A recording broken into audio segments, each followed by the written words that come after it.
So, last episode, the Hand of Aegis were exiting from the sewers, finally.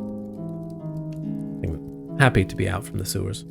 Clanged their way out and opted to take Lavinia over the hills, away from the walls, back towards Dark Orchard. A little while into the journey, Eska heard a clanging behind them in the city, and the party switches to a more stealthy movement. Smokey's kind of leading the way, sees a herd of Rothe feeding on the, like in the hills. Eska does not roll very high, and does not see a group moving in their general direction. Eska didn't know that, of course, because you don't know what you don't see. It became very clear when Eska sees, finally, a couple of weaveworms heading up the hill. The group kind of gets in position to face them, and as that happens, a lightning bolt is shot across the group, and combat is met with little Squidface himself, the purveyor, and a few Drakesburg guards, as well as the two weaveworms. The combat is ferocious. The purveyor manages to seem to lock Claire in some sort of trance, and she actually spends a lot of the combat cowering behind the rocks, occasionally being able to poke out to do something. Eska pushes a guy down a cliff with Gus. The weaveworms are seen at close quarters for the first time and in combat. When the magic users, which is everybody, but when magic is cast, the weaveworms light up. Their giant sail on their back goes fully upright, and they suck the magic from the weave itself around, and in some cases from the characters, a couple of players, losing spell slots as the weaveworm not only consumes the magic, but heals from that power. At one point, the purveyor locks Bardoor inside a sort of force field type thing. Nothing's getting in, nothing's getting out. Except he's so focused on Bardoor, he doesn't realize that Claire's unicorn hammer is behind him, and it keeps bonking him on the head. Eventually, all of his allies fallen, the purveyor uses the force field once more to push Bardoor away from him, and says that he had underestimated his foe, having previously overestimated them, and won't make that mistake again before disappearing.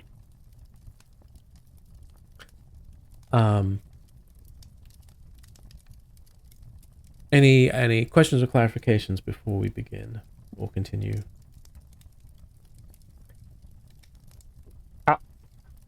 How naturally dark is it out here again? It's pretty dark. Pretty dark. Yes, it's a pretty cloudless night. And there actually is, for I don't know how long the spell lasts, but there is a moonbeam cast down in the space right in front of Cassette. That Eska was focused on. Oh, I'll probably drop that, having realised that the danger is over. There's no longer a moonbeam, so everyone can't see anything temporarily until their eyes recover. It feels like a bit of a beacon. Feels like, Look here, guys! You got a dimmer on that thing? that's fair. Oh, also, I should say that I have now dropped concentration on my suggestion spell that I cast sort of a couple of months ago. I had suggested to a guy that he let Bardoor off for shirking his duties. That's right. that concentration had lasted up to like Ass Moonbeam. So I feel it's only right Okay. to mention. Out of nowhere, he's just like, wait a minute. I hope so. Back at the barracks. So yes, it is now really quite dark. There's 3 human corpses and 2 weaveworm corpses around you. And then just a patch of dirt in front of Cassette and Bardor, where the purveyor previously stood.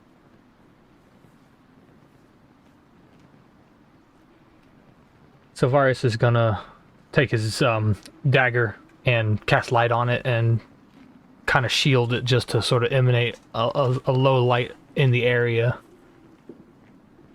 And he's just breathing heavily and he kind of voices aloud. Is everyone all right? Not great. What was that? You know what it is? You've seen it before? Unfortunately, yes. And I'm fairly sure. Have we mentioned him directly? I was wondering that. I couldn't remember. The Smoky? Doubtful. Yeah, I don't think you would have. I know I you don't guys gave remember me it like coming a up. summary of some of what you've been through, but Yeah, there's honestly a chance that we did. I'm trying to remember, because we've mentioned a few sort of big things. Yeah, It's hard to remember what I mean, we mentioned and what we didn't. whether all of the specifics of what it is had come up necessarily, I don't know either. Like, I don't know if, I mean, Smokey clearly doesn't seem to know what one of those is either, in general. It is one of these squiggly faces. that's what he's Is it called. real? Yes, that is what the kobolds call him.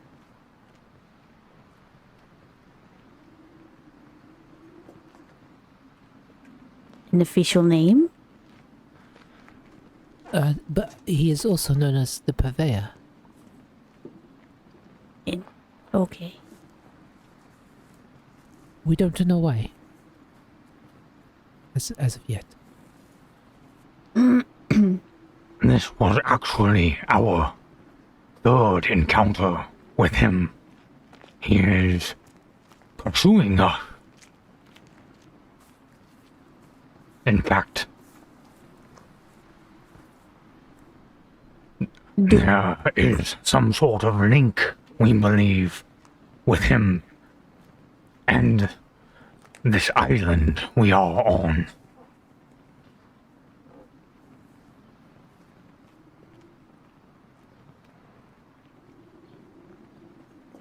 Do you know why?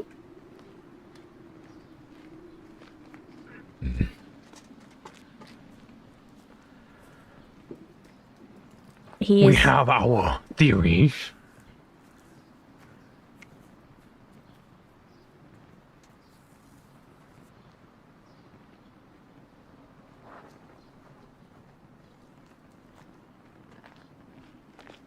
It's honestly a little bit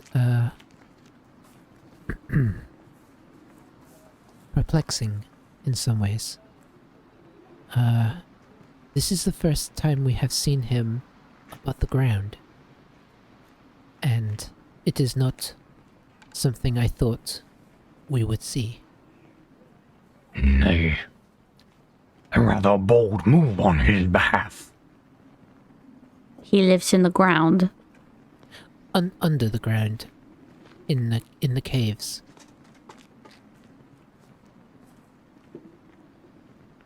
And really, our previous encounters was on the mainland, not out here. This strikes an interesting chord. He has always been a rather isolated individual. Maybe monsters accompanying him, but the fact the Drake's Warden were out here along with the Weave Worms. Do we think they were here of their own accord or under his duress? That was a question of mine as well. We should check the bodies.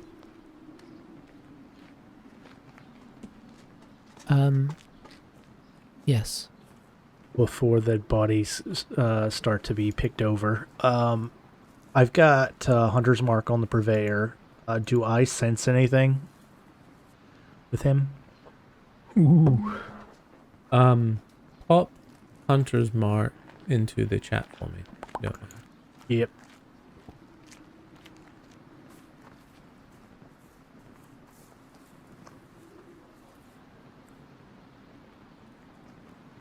I thought you were going to say that Bardo has already picked over the bodies while we were having that conversation. Well, I mean, you know how it goes. Already done. Uh-huh. Found three teeth in one guy's pocket. He's like, before people start looking at the bodies that I've already picked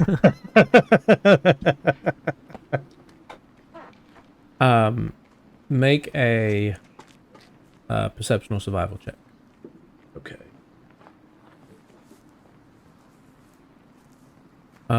Also, anyone who is proficient in Arcana, please make me a roll. Do you got Claire? I got it. All right. Yes, sir. My Hot diggity. perception is 22. 23 on Silvarius. Okay. Bardor, you're 22 in perception. You are still tethered, but the feeling that you have is unlike anything you felt before. The connection feels intangible in a way that it usually isn't. You normally can, if someone were to say go invisible, you would still have a pretty good bead on roughly where they were. If they like use some sort of nearby transportation spell, you'd sort of follow where they went to easily. This is something different. The connection is, it's there. It still has a target, but it's like just looking around, you're getting no kind of directionality to it at all.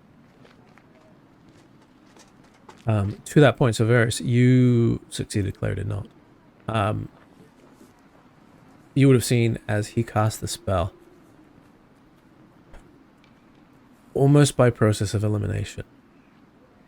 First of all, you can tell that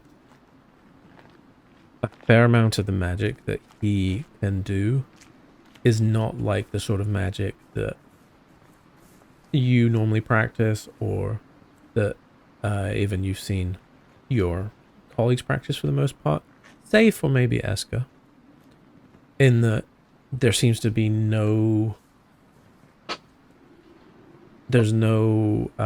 material components he's using. There's no usually there's not even somatic components.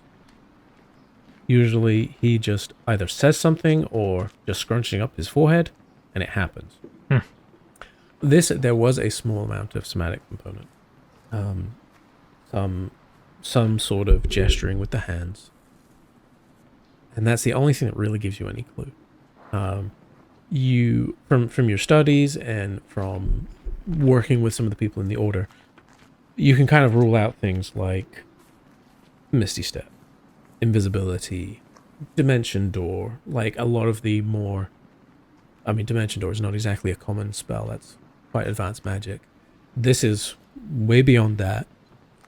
And based on it's just like a faint tingle in the air, you would sense that he moved to a different plane of existence. Whew.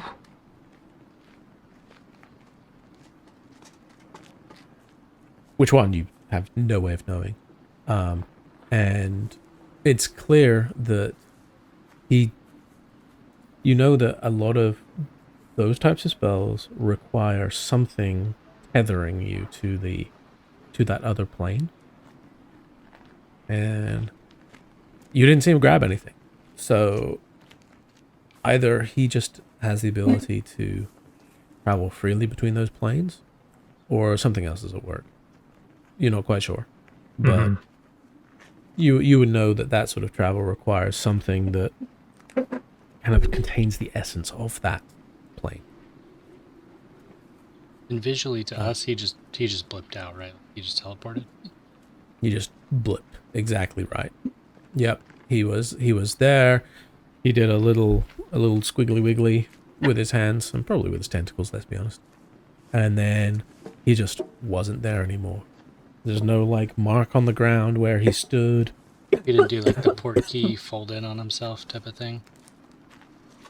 No, it was literally just like blink and gone. I'm gonna keep this. I'm gonna keep The force field around him is gone. I'm gonna keep Hunter's mark up as long as I can. Sure. I will let you know if anything changes. Yay. Lavinia comes over and says, "We need to get out of here.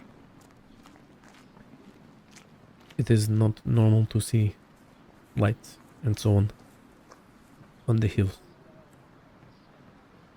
Hills usually stay dark."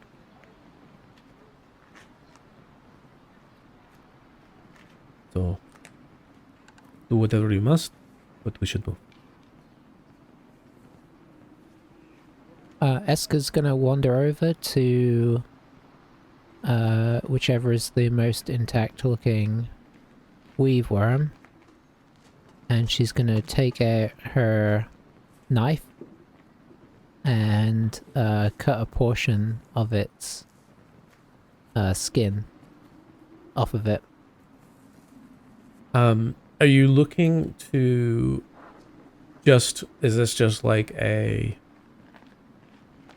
souvenir, or are you trying to do anything more intricate? It's a souvenir. Well, it's a souvenir in the sense that I'm collecting animal hides from various things we kill. So I'm just going to take a good patch and fold it up, essentially. I don't even need... I'm sort of saving an area, so I don't need to cut it like super neatly in that sense. Just need a patch of it that I can roll up or something. What? Who got hit by the weave worm last game too? Was it Cussette and myself? I think you two were probably the only ones who were frontline there, yeah. I don't know if anyone else got sapped.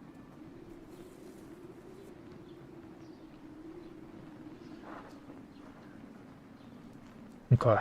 I think it was just us. Yeah, I don't remember getting... I think I got hit by the purveyor thing, right? Oh, the Mind Blast. Yeah, I think that's what I got hit with. Yeah, I believe so. Whilst Eska's harvesting the patch of skin so far as he'll kind of stand adjacent to the weave worm staring down at it and then explain to everyone that I finally understand what they do now. I could feel the weave literally leaving me. I can sense I am drained without even casting.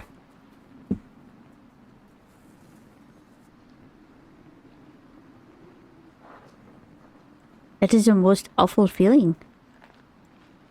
It was most certainly unpleasant. Something to mind on future encounters. For certain.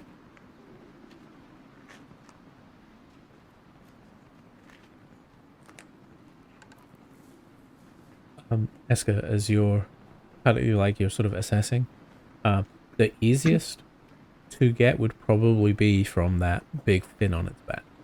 That sounds appropriate. It's sort of its trademark, I guess. So that works for me. I'll use my dwarven hunting knife. Yeah, I mean, no roll needed. You're able to take a patch. I would say the sections are probably like 5 or 6 inches wide, and then there's like a essentially it's kind of like a rib type thing that goes up. Mm-hmm. So it there's sections where it's just like the skin in between those Yeah, ribs down the sail. that makes sense. Alrighty, so Eska's checking the weave worm. Silveris is doing school time. What's everyone else up to? In checking the bodies. Yeah, I was gonna say don't the same have- thing. Yeah, I'll just check. Yeah, I can do cool time and check bodies. These were Doesn't just have to be these were guards, like same guards we've seen. Or From what you could tell in the heat of combat, yes. okay.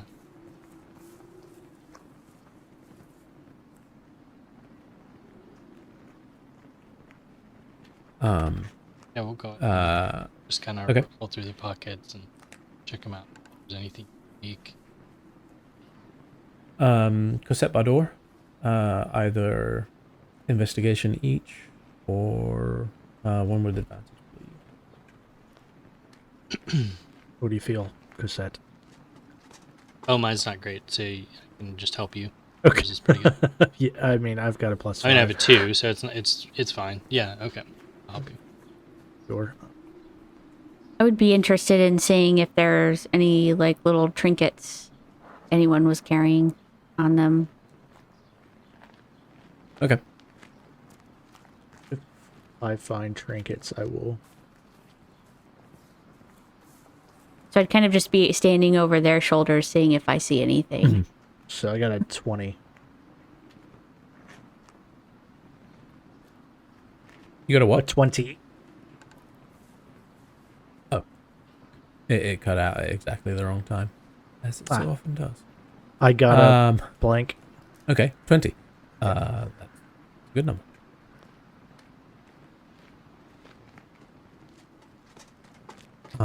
So initial scan, you kind of give them a once over. First thing to note, this is a pretty, they seem very much up close, like the guards that you've seen on the walls in the city. They're wearing sort of the standard garb. They each have a heavy crossbow and a mace. And you sort of rifle through their pockets. You actually do find a handful of coin. You put down, combine it, 20 gold. And as far as trinkets, the one who is marked as red does have on a I guess necklace.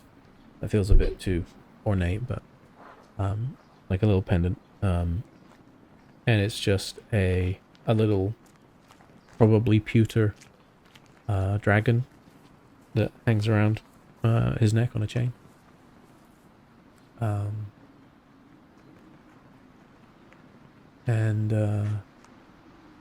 Yeah, there's nothing sort of obvious. There's no little letter that says, "Congratulations, you're on the baddies," or anything like that, Do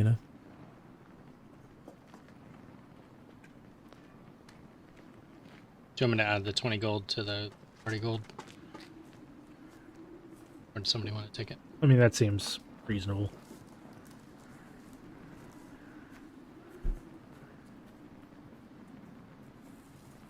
I'll take They the all ma- necklace. Are they all male?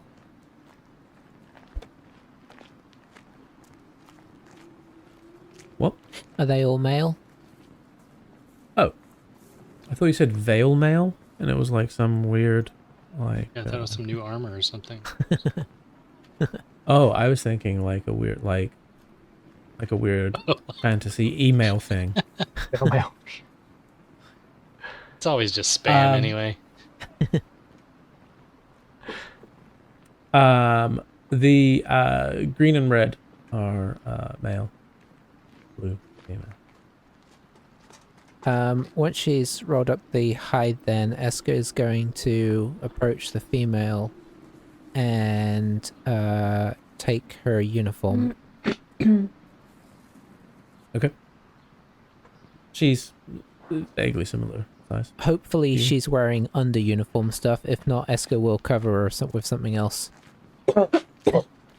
Yeah, no, I mean they're in gosh, what are they in? Hold on, let me look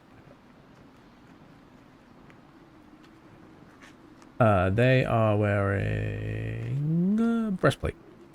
So and then they have the like the sort of tabard over the front of that. You would not want to be wearing nothing underneath that. Yeah. It'd be very uncomfortable. So yes. There's like the equivalent of like long johns and stuff under there, especially since it's below freezing right now. Yeah. But yeah, you can mark down that you have a Drake's Warden uniform. Alrighty. But she will, after doing this somewhat undignified thing, she will turn to Cassette and say, We don't know if these were good or bad people. Do you have any... you or Claire have any rights that you can do for them? This is the first people we have had to kill since, I believe, where we first met, when we were attacked. And it does not sit well with me. Especially with its ability to influence people's minds. I know guards aren't friends of ours, but doesn't make them evil. So Yes. great. Seems to be safe enough. Take the time to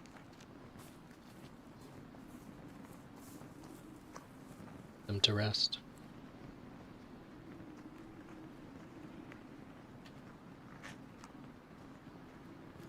You look over and see Lavinia does not seem to be of that opinion, but Claire just pipes up and says, "No, we do it the right way. That's how I was raised."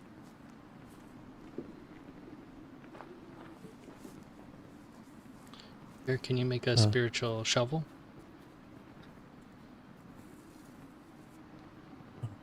She literally could. That is a thing she I could don't know do. that that's worth a spell slot. Probably not. Does the Explorer's Pack have a shovel in it? Anybody know say it off? does. Okay, if it does, I can pull out the shovel. I left my shovel back in I want to say, yeah. yeah, The one time you needed it. I know I tend to have one, but I packed light for our excursion. Mm-hmm. Oh yes. Just looking through what Claire has on her. I don't know if she has the components to do a proper a magical ceremony. But she can definitely do a regular ceremony. How stony there's a collection of stones there. Is there enough stones that we could quickly sort of do a pile of stones type situation? I was thinking that too. Yeah. Even just up Yeah, I would against the say so. ridge. So like Yeah. Yeah, you could do that. I mean, it would take, probably 5-10 minutes to gather everything together, move bodies, get enough of the right size stones. Bit of effort, but yeah, it's doable.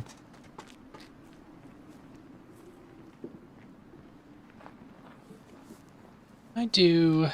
Let's see what it would be. I guess it would be nature. Can I? Does it seem like these are like carnivore? Now that we're getting a closer look, like, do these look like hunting animals? Worms? Assuming with the size, they'd be. Like, I guess just kind of like, are they naturally predators, or...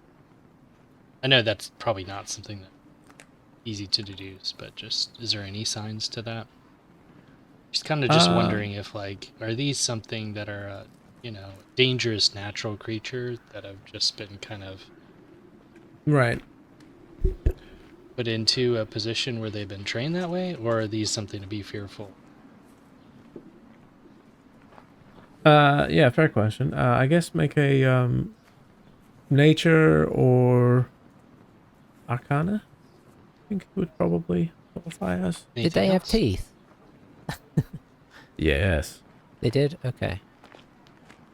Yeah, just ask Alright, 14 total. ask Cosette and Silveris. They definitely met some teeth. Many. They do indeed have sharp teeth, forward-facing eyes, and very powerful legs. Rear-facing eyes would be weird. As opposed to on the side of their heads. Oh. For clarification. Apparently that was neat. They're super hunters because they can see in the back of their head. They run forward, but they look backwards. You suspect that they probably could outrun most, if not all of you, in a straight race. Man. Now, in a zigzag race, who knows? But in a straight race, you would think that they would probably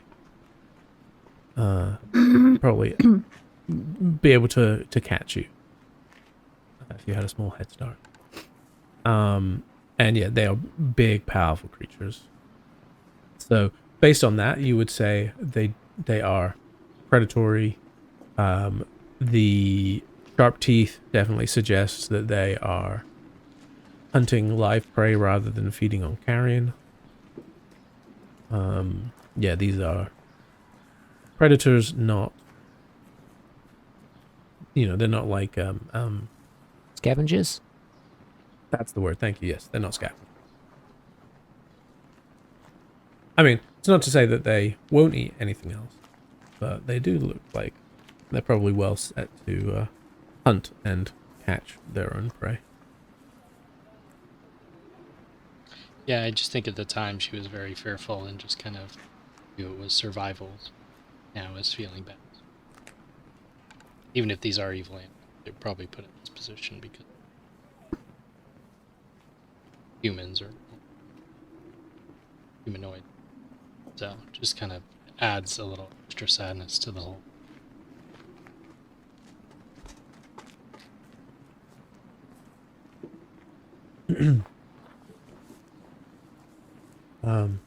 So you finish moving the bodies and the stones. Are you doing anything with the weaveworm corpses? Are you trying to?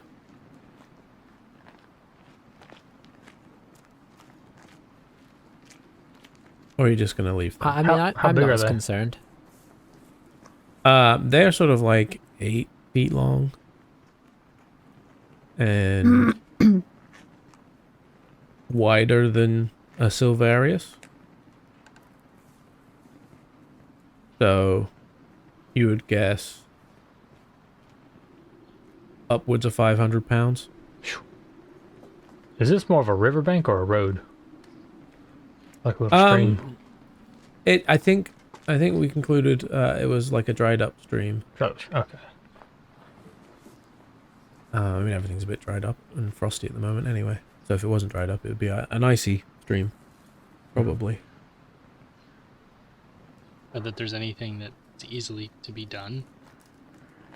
Them so much. Yeah.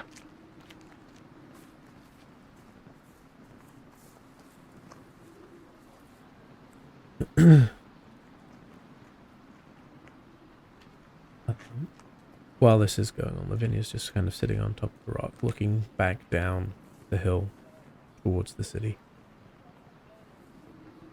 tapping her foot irritatedly.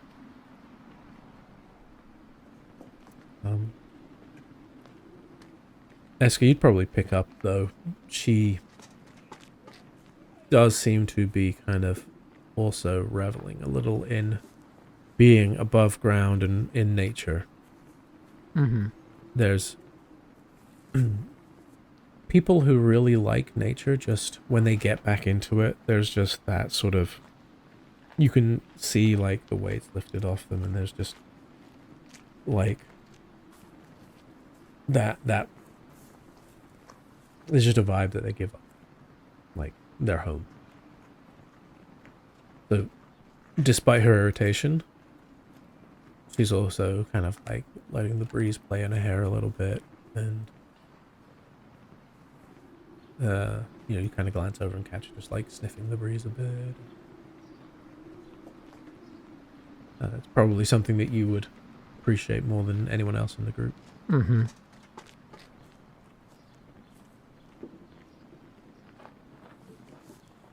But once Claire's finished saying some more, she says, "All right, can we go now, please? If they saw that, they may send people." Sounds good to me. We should move. Yes, we've been here too long.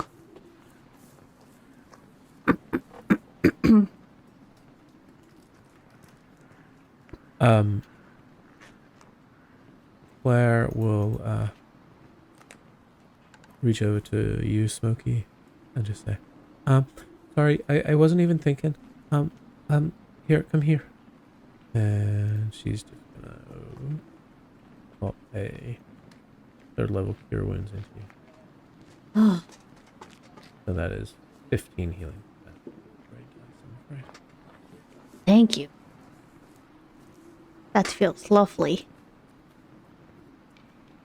Sorry, I wasn't, I was so caught up. I'm sorry. Not a problem. Right, who's leading the way? And is anyone else looking beat up, or was it mostly just Smokey right now? I was, but I think that Claire cast something that was starting to do some heals. That's what that was. Yes, you're right. It was. I was thinking that was Spirit Guardians, but that's not a Spirit Guardians. That was the not Prayer of Healing. It was the Vigorous. No. Yeah, it was something I had never even heard of before.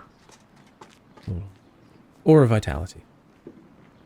I don't think I've heard that one. That's right. Okay. In that case, while we move, because it lasts for a minute, so Smokey and Silverius, if you can each roll for me 8d6. Jeez. 8. Oh, wow. Because I think it only maybe had 1 or 2 turns that had actually fired so far. So we'll say that this happens during the sort of cleanup phase here. 26. Okay.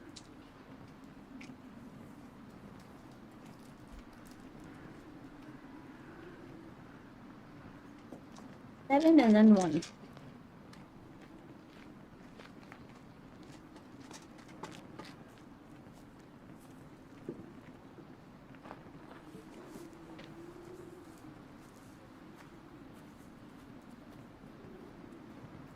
said 8. You said 6, right? I did.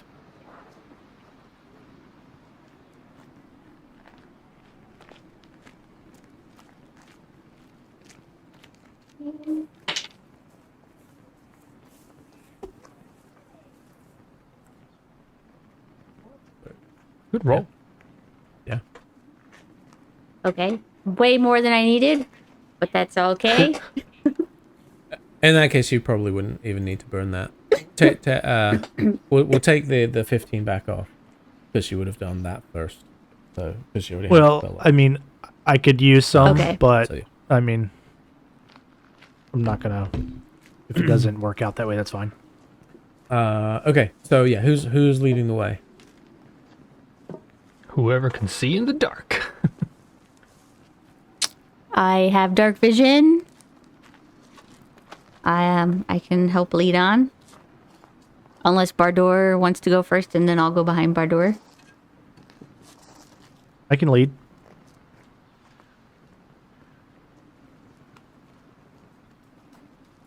I don't know who's Hello? leading. Hello. Oh my gosh. I think Smokey had been leading up until that point. Hello. that Maybe got Smokey. Maybe a Smokey Bardor combo. Esco was at the back. Remember that much. Yeah. I think I'm gonna be in the middle, probably near Lavinia. All right, let me get survival from Smoking Bardor. I had to close out roll I'm gonna- roll 20, so that might have been part of the crashing for Discord. So I am going to roll a d20 while I'm logging back in. Yeah, I'll get your number. Don't worry. Ugh. I rolled a 4. 11. Okay. All right, that's fine. It's not. That's a let. We both That's a 9 did for terribly. Bardor. All right. So you loosely follow this sort of dried up stream bed further up the hill.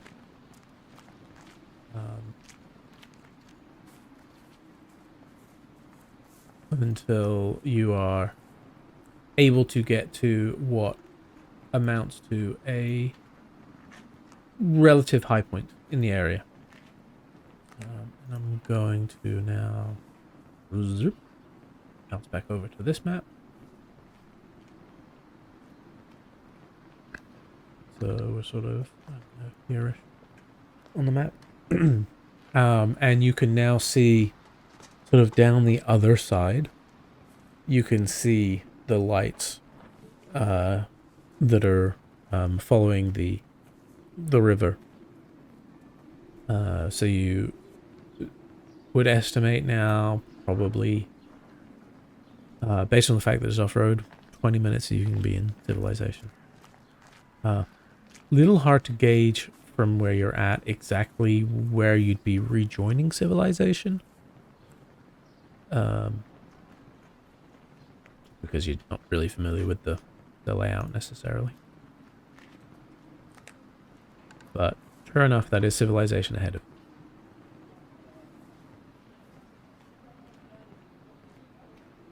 So just keep plowing straight down into the town, or do you want to take a certain approach?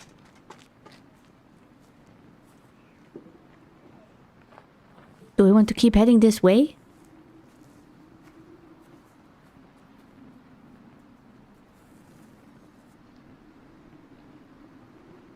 We probably need to get out of here as quickly as possible, because I think they're going to probably send people out after us.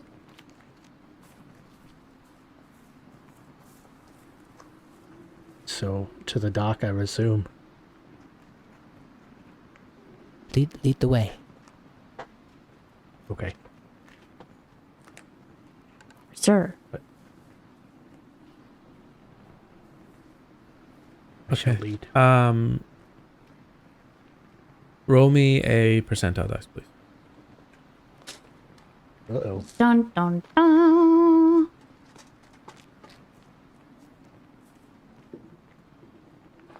Let me... Oh, I just remembered that you're not in roll 20. No. If you want, you can literally roll any dice. Any dice, huh? Just tell me what dice you rolled. Any dice, just tell me what you rolled. Like what dice you rolled and what your result was. I can work from that. Okay. I've got, I can do a D100 here. Oh, even better. Yep. I've got 72. Okay. You lead the group down the hill, and you spot a clearing towards the back of some houses, and you reckon that that's probably where that safe house was, where you met the calm. And as you head down, you realize you see the little shack nestled among some trees, or sort of nestled just in front of some trees. And so you find yourselves back in West Meanderings. From here, it's probably another trying to remember all my distances. Probably another 30-40 minutes to the dock where the ship is.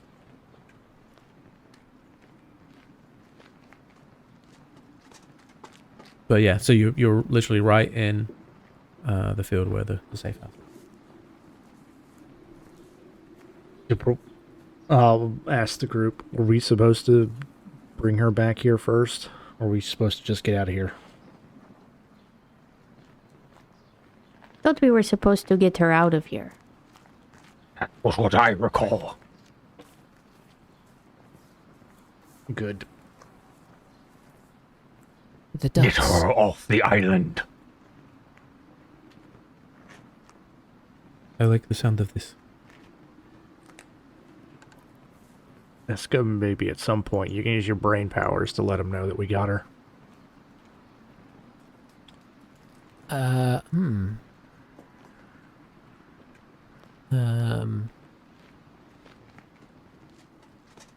That's an interesting thought, but I don't know who is where, so that is tricky for me.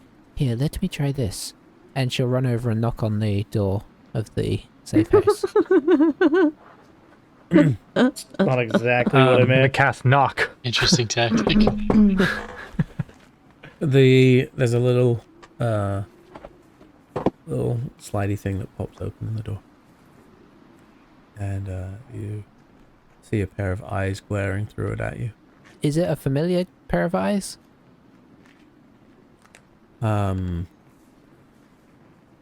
History check. You think probably? You know what? Well, you do see Uh-huh. some. There's a mask. So you see the eyes kind of behind the mask. You do see some grey hair kind of spilling over a little bit. I would just say, it is us. The mission was successful. We are carrying on to the dock. Pass the word on. All right. Good night.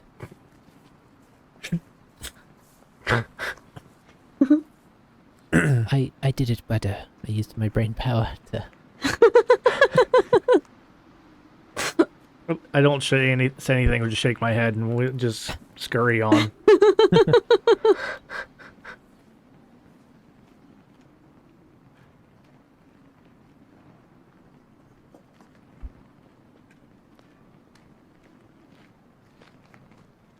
I think they're really starting to get each other.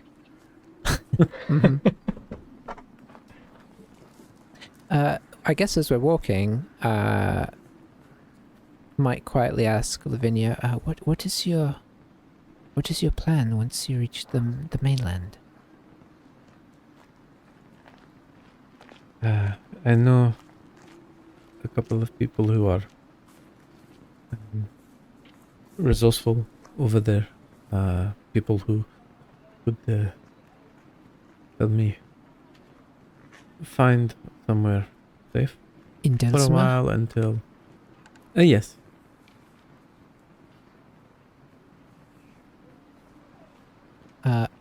I guess I will also ask, are we Are we staying or are we going? Because the boat will be leaving, at least for now.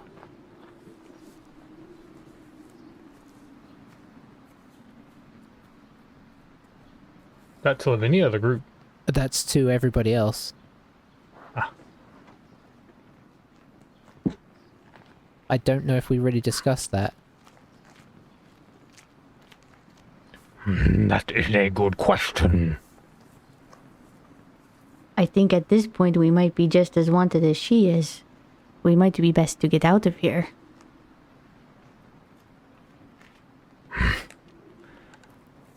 Technically, anyone who has seen our face has died. Except for one.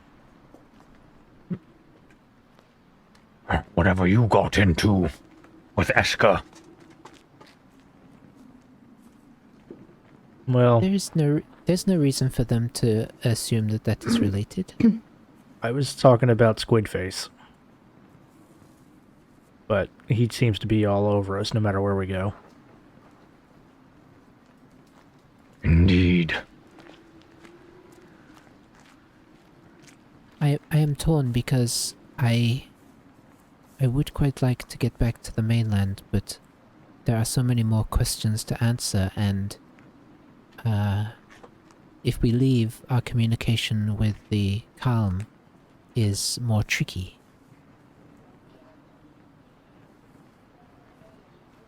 This was our chance to prove our worth to them, and if we leave, I do not know how we will continue the dialogue. I can send some messages, says Claire. It won't be a full conversation, but we can at least talk.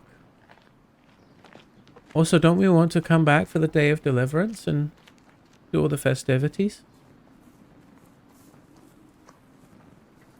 I would like to participate in the festivities. I mean, I suppose if we're not wanted as criminals, which maybe we're not. I mean, That would be the only thing.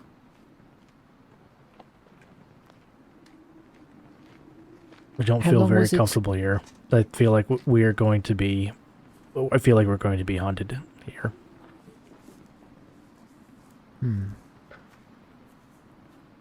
My main concern is that which we now have the Purveyor and the Drake's Warden connected. That could have been an isolated incident. But should he have some form of pull, or if he is somehow their leader, we are practically at an army's doorstep of his.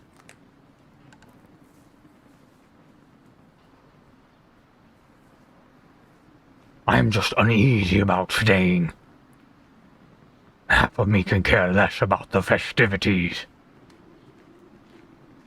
It is weighing up our safety against our chance to learn more. That is the tricky decision. As much as I would rather be in Delsmer, we learned little over there of what was happening here. Being here feels like, even in the brief time we have been here, we have learned much. We send this ship away with Lavinia, then we have no out.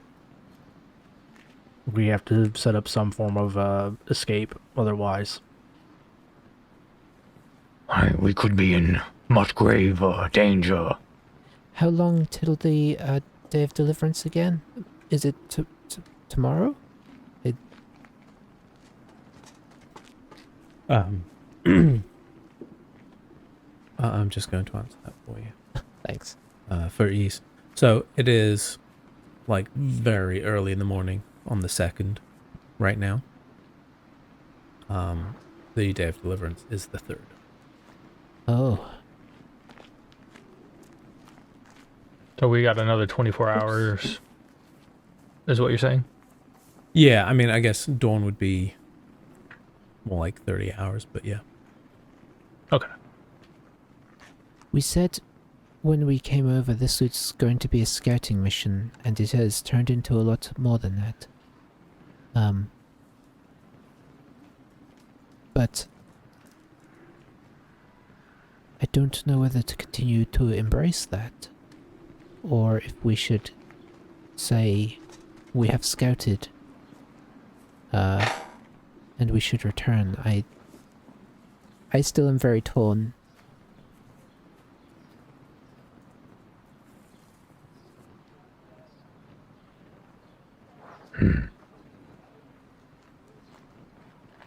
But I do agree, sending the boat away with Lavinia, obviously she has to leave, so the boat has to go.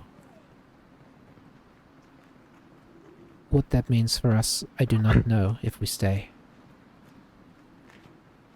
Unless perhaps Captain Addard has connections with anyone, we still have questions we could ask.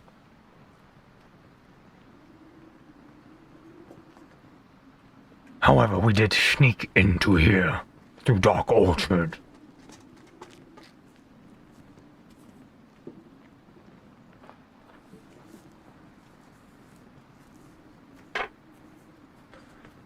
I guess we need to weigh our reasons for staying and reasons for going.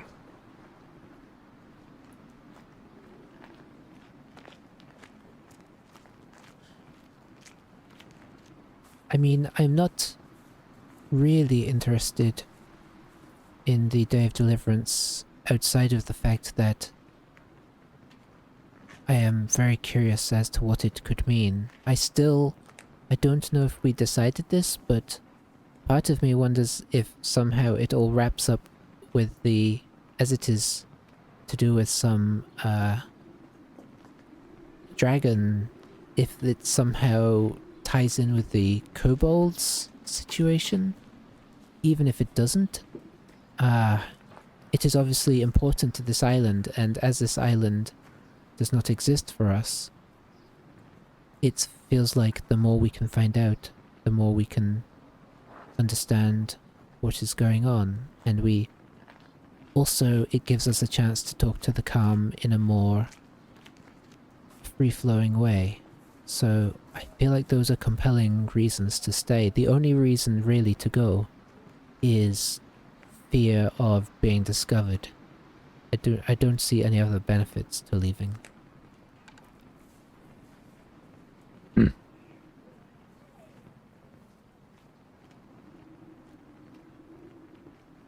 I would not say only fear. There's plenty to be said about regrouping.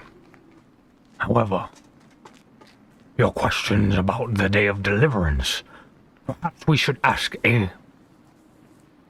more of a local individual.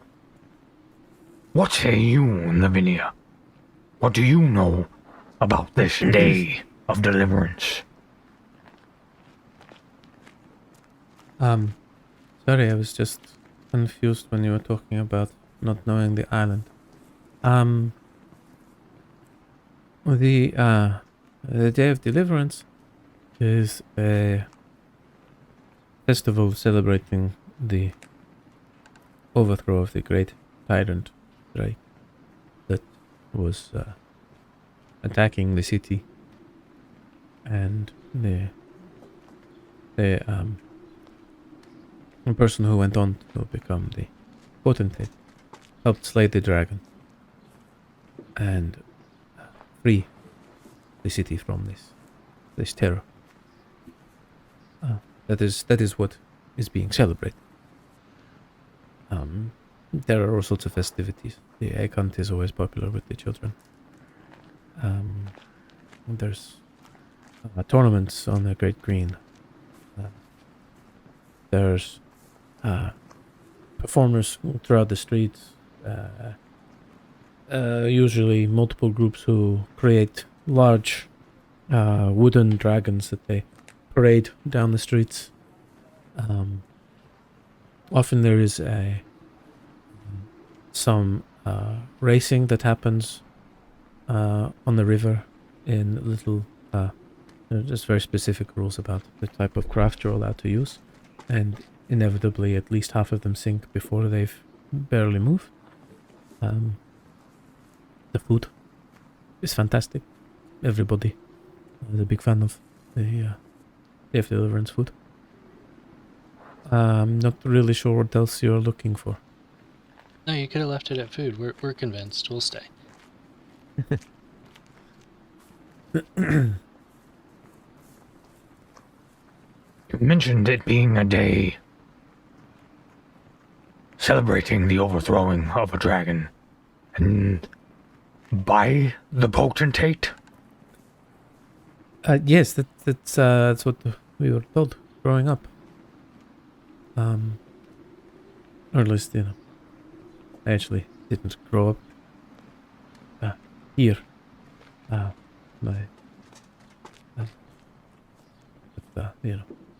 old are these stories or celebrations? Oh, I think at least 200 years, maybe longer.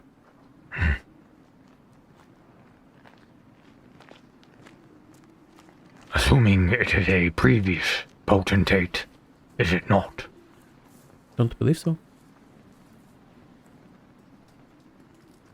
I believe it is the same potentate who rules the city to this day. That is how they became the ruler. You overthrow a dragon like that, people are going to, reward you. The name escapes me at this time.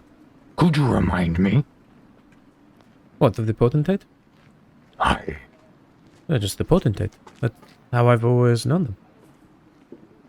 I don't know that they had any sort of particular notoriety before they did what they did. And that was the title that was bestowed upon them after defeating the dragon. And they were placed in charge. Sort of a like they were sort of anointed leader by the people. And boom, potentate. That's when the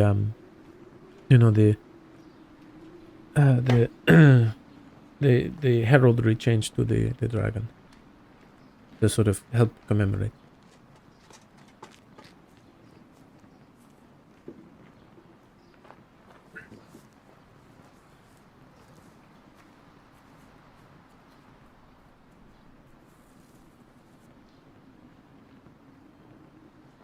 Is the potentate a reason why you were underneath Drakesburg?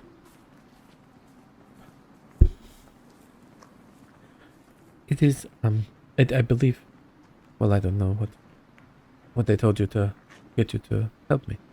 But, yes, while,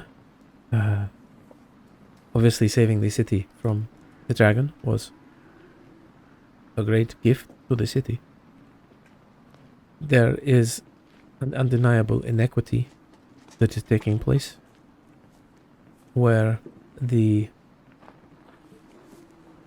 those within the city in the very upper echelon are hoarding the benefits of the city, and those especially outside the city walls who help maintain what is the power of Drakesburg by virtue of the work that they do are not receiving the benefit.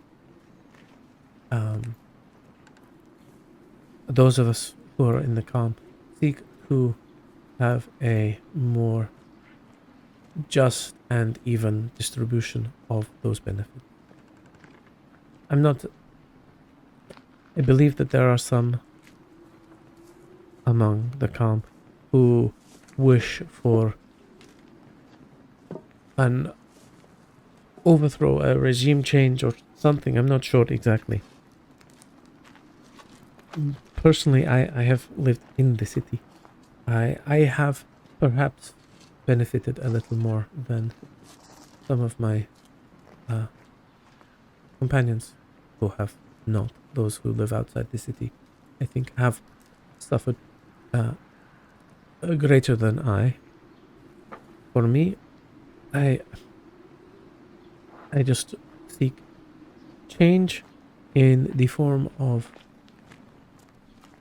better balance. I don't think we necessarily need to be placing heads on spikes. It's possible that there are those among my group who are a little bit more of the revolutionary mindset.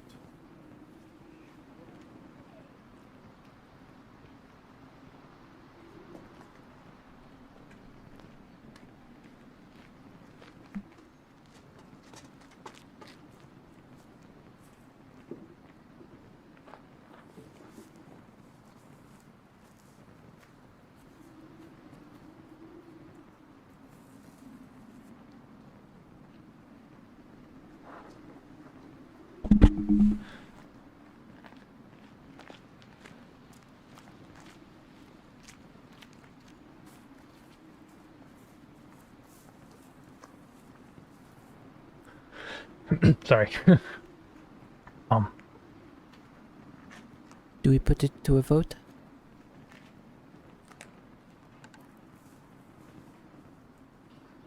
Whether we are staying or leaving? Yes.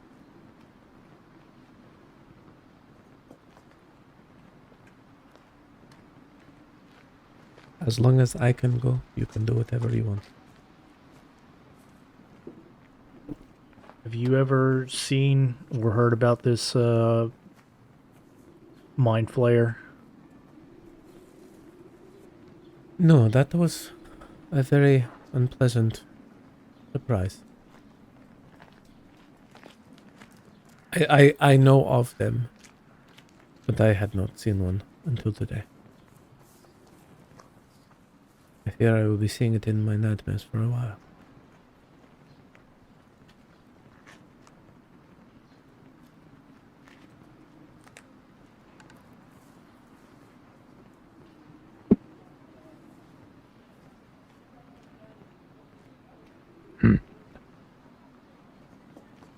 Your organization, the Calm.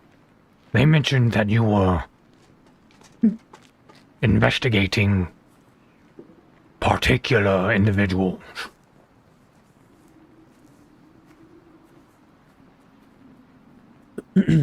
Yes. There are a few that I was looking into.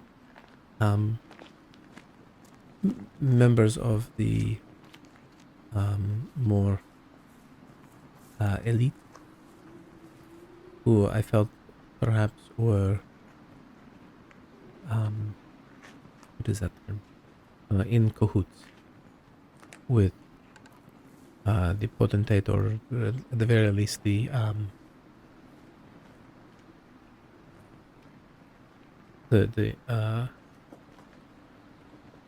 his advisory council, you know, the caucus. That's it.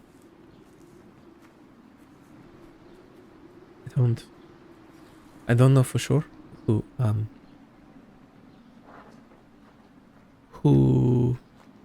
would have been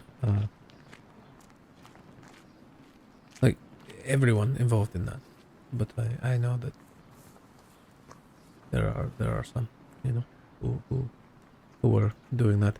One in particular that I was looking at was the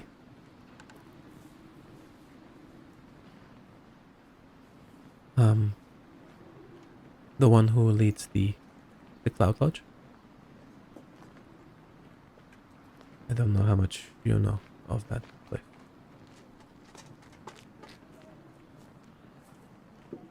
That is the mansion in the sky. Correct. Yes. We've heard of her.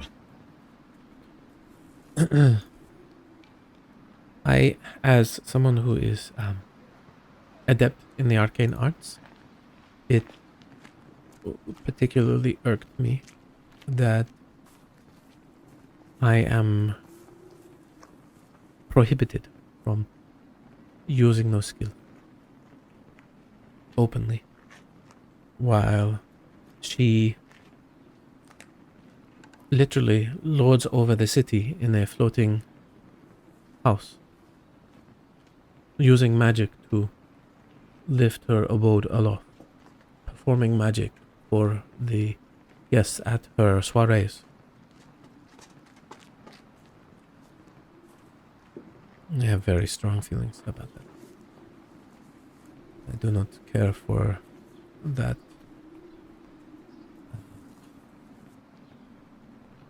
inequity, that imbalance.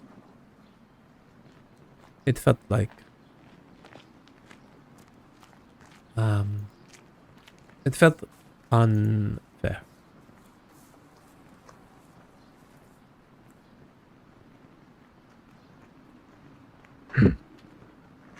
We are gradually beginning to, or gradually heading towards getting to know several of these members, I feel.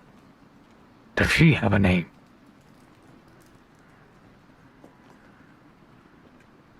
Or simply she the lady of the lodge? She does have a name. Yes. I'm very glad you are. I'm trying really hard to find it. I was getting my notes and I was just like, no name. Must not have been said. I know I wrote it down somewhere. But good gravy, can I not find it right now? But it definitely existed. I have a pretty I have a memory of writing it down, even. It's very confusing when you're like, you're certain you remember doing something, and then there's just like nothing. It's not the first time that's happened to me, unfortunately. No, I think we all suffer from. Where? Oh, I wonder. Hold on one second. Sorry.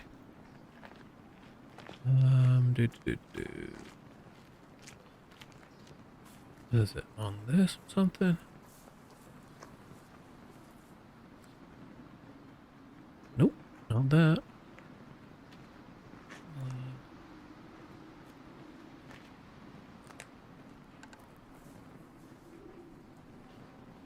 Try this. This. Okay, that's that. That's good. That's the right sort of thing. It's not exactly the thing, but it's the right. Right, exactly. It's kind of what it feels like. Aye. Okay, I found almost everything except what I want, so that's great. I'm so confused.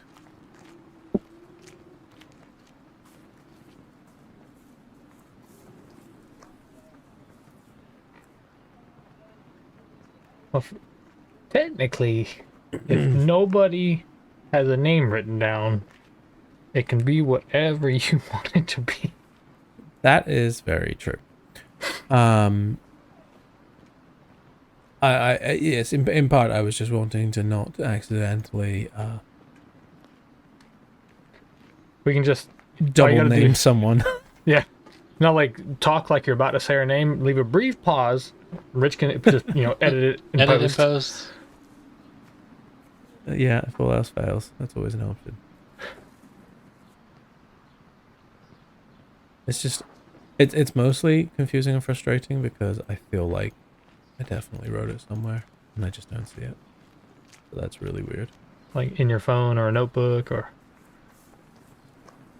Yeah, well, I mean, I thought I had it written down here in in Word Anvil, which I probably Oh did. yeah, your little story linking everything. Right. Exactly. It's supposed to be linking everything. And yet. Okay.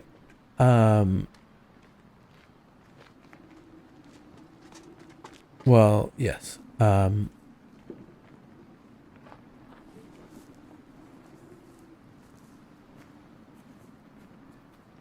Let's um,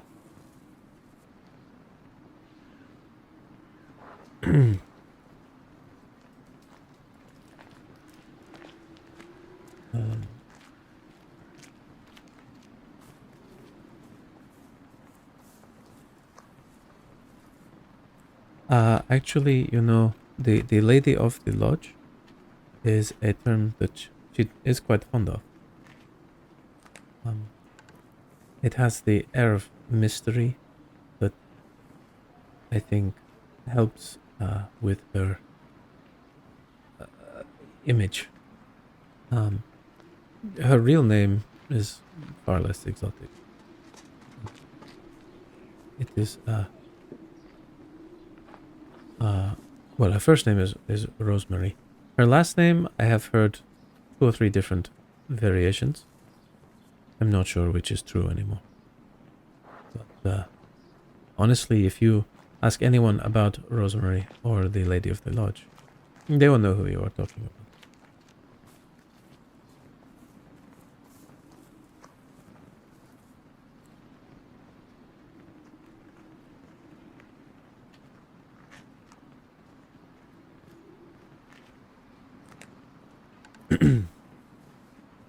Who else by chance were you, or have you discovered much about? I had been working with one of the other members of the clan. I don't know who you know by name, so I will not name them right now. But we were looking at some of the higher ranking members of the Drake Ward. The Drake's Warden guards, they seem to be benefiting from they were living a life that seemed more luxurious than their position necessarily would have implied. That gave us a cause to look into them.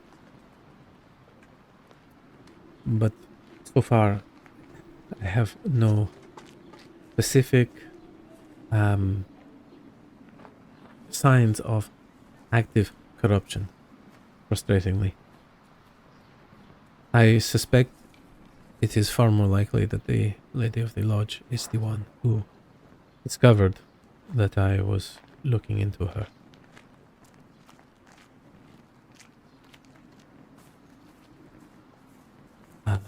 Being the powerful magic user that she is, I was perhaps not as cautious as I could have been. She had certain protections or detecting, magic that detects invasion, that sort of thing. She could have known that someone was snooping around, and eventually would have traced that back to me. That's my suggestion, at least.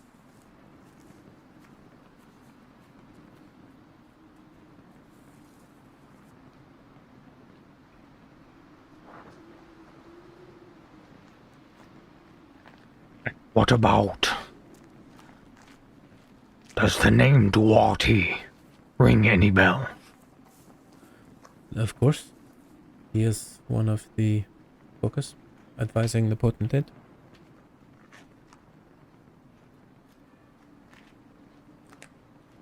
He's one And of do the you what? have any? Sorry, I just didn't catch them in a word. He's one of the what advising the potentate? The caucus Oh, is okay. his inner circle.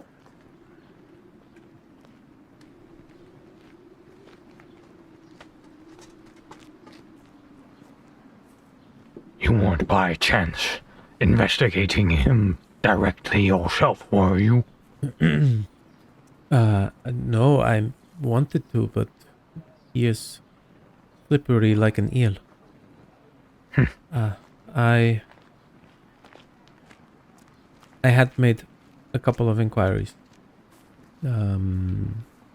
but was met with dead end after dead end, and felt like I was making more ground with the lady of the lodge. Duarte is... I don't know that I had seen him in person. I believe some in our group had. But it is very complicated to say for sure, because he does not, when he keeps such low profile. How do you know for sure that you saw who you think you saw? You understand? He doesn't wear a big badge on him that says, "Hello, I am Duarte." I mean, that would be rather silly. But you mentioned others in your organization perhaps may know more about him. It is possible, yes. There are pluses and minuses to working in a group like ours. We try to maintain levels of anonymity where possible. Where that is good on the one hand, or levels of deniability should someone get captured. It creates obstacles for sharing of information.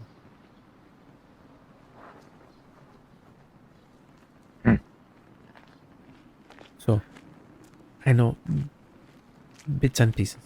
I believe that someone may have been trying to figure out more about him. I was curious too. I heard he was a wood elf like myself. So, to me, I found it an unusual place for him to be. Wrapped up so tightly with the potentate. In the center of the city is unusual for our kind. Though, admittedly, I found myself in the city.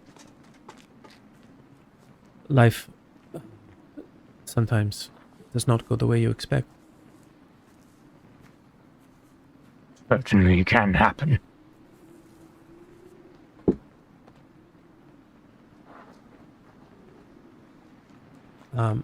At this point, you see ahead of you, as you're sort of walking alongside the riverbank to the left, you see the bridge that crosses back over and leads, connects to the path that leads to the north gate. And just sort of like off to the right from there, you see the Cup and Rat. And beyond that, the pathway that leads down to the dock.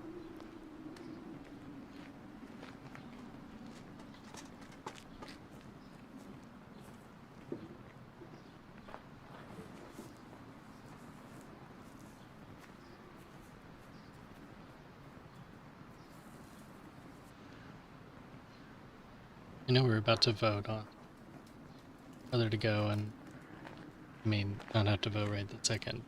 Everything, including that new piece of information we just got, is pointing to here.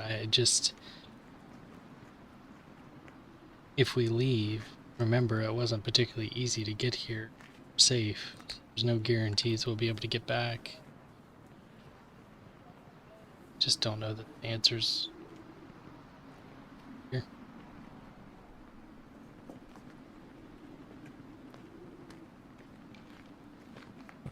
Smokey pipes up and says, "See. Also, if they are hunting us, how easy will it be for us to get back in?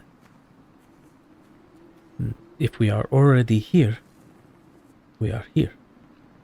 If we leave and come back, they may be stopping ships approaching. It may be harder to get back in." There is nothing to say that we cannot lay low for tomorrow, and rest away from the town if we need to recoup and take that time before heading in for the if we were wanting to witness how the day of deliverance panned out. Maybe it would give a little for the dust to settle too.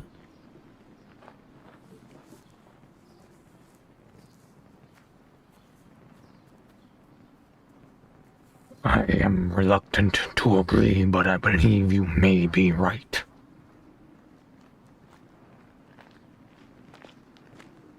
We may have a better trajectory in our current predicament.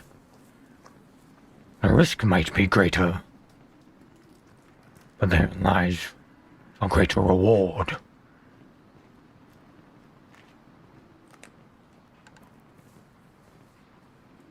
Does anyone...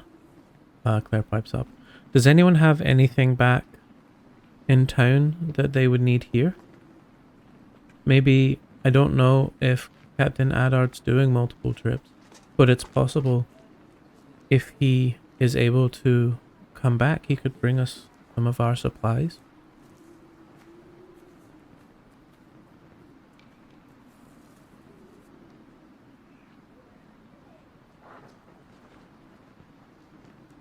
I think I'm Let me good rifle for through here. my bag. I'm good for here. If we were going out to the wilderness or something, I'd want my gear, but I think I'm okay for now with what I've got.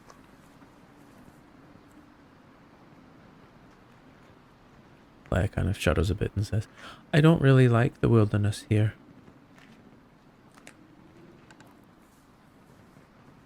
I think I'd rather stay in the city. The weaveworms don't attack you in the city so far.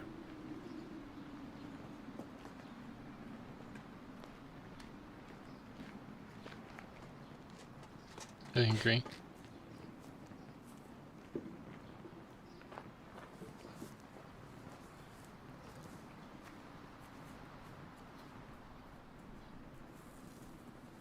Do we need to stay in the city, or should we stay here in the more quiet?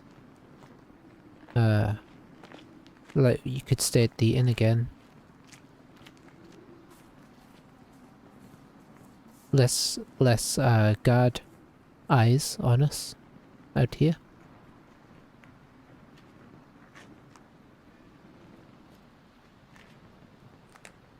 It's going to be hard getting back into the city in the next few days.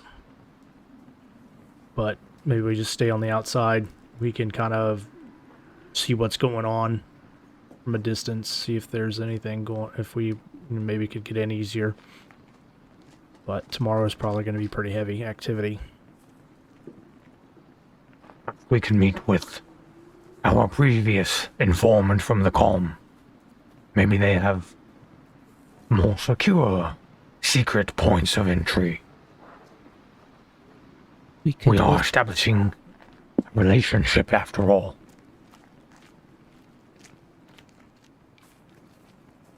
We could also check in with our other friends who were looking to venture into the sewer. Maybe we have more questions for them now after what we experienced ourselves.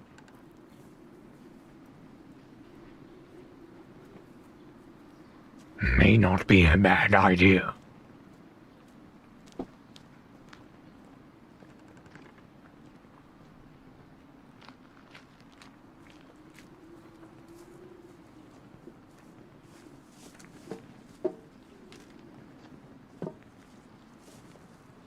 So you're heading straight to the ship? I feel like it. Unless anybody else has reason otherwise. No. In that case, you've made it to the dock. You see the ship just visibly does seem to be sitting a little higher in the water right now than last you saw it. And at a brief glance, there's a fair amount of torchlight at the dock, and you can see where Well, you can see an absence of holes in the hull.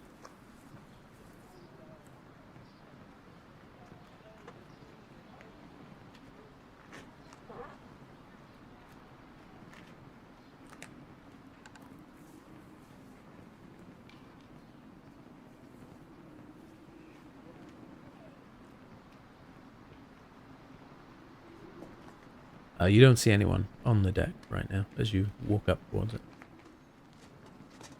It's late, right? Or early late? Mm-hmm.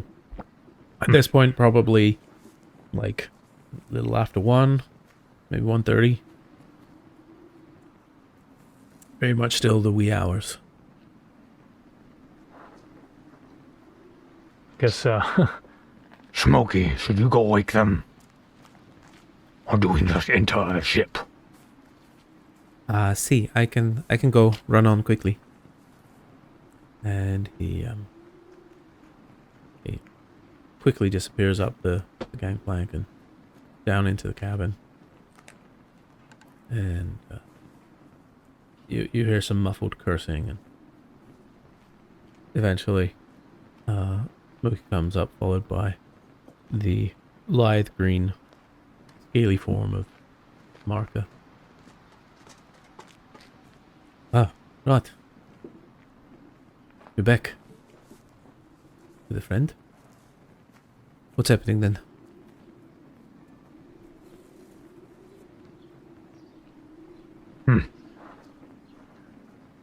We have been rather busy since our last conversation. Oh, I see. This is your new cargo. She is to be transported back to the mainland.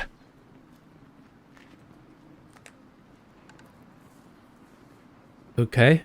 Where exactly does she need to be delivered?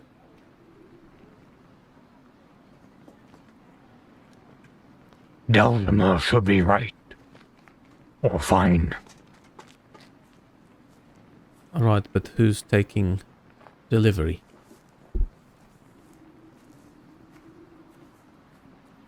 Into whose hands can I place her, or...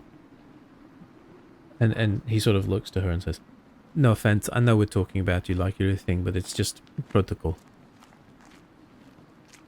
Are you just gonna roam free when you get over there? I think you probably could deliver her into the hands of Lavinia, and Lavinia will be able to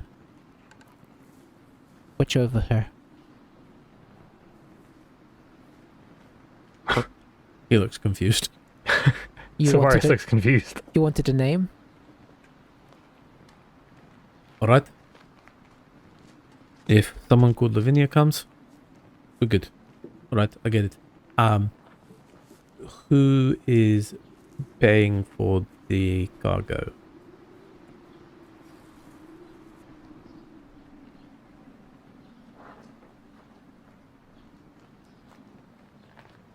Did we prepay?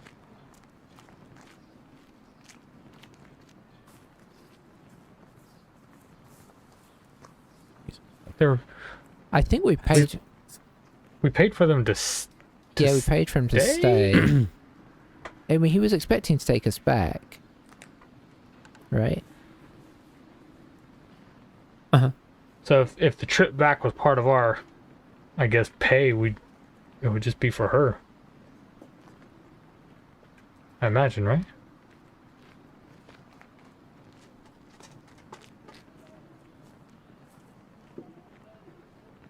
You tell me. Cassette, you're good at this kind of thing.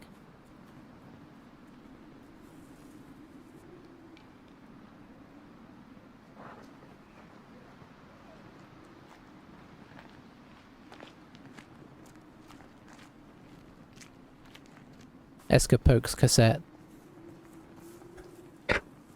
Oh, you said me? Yeah. Why would you say I'm good at this? You carry all our money. Oh, paying for it, yeah.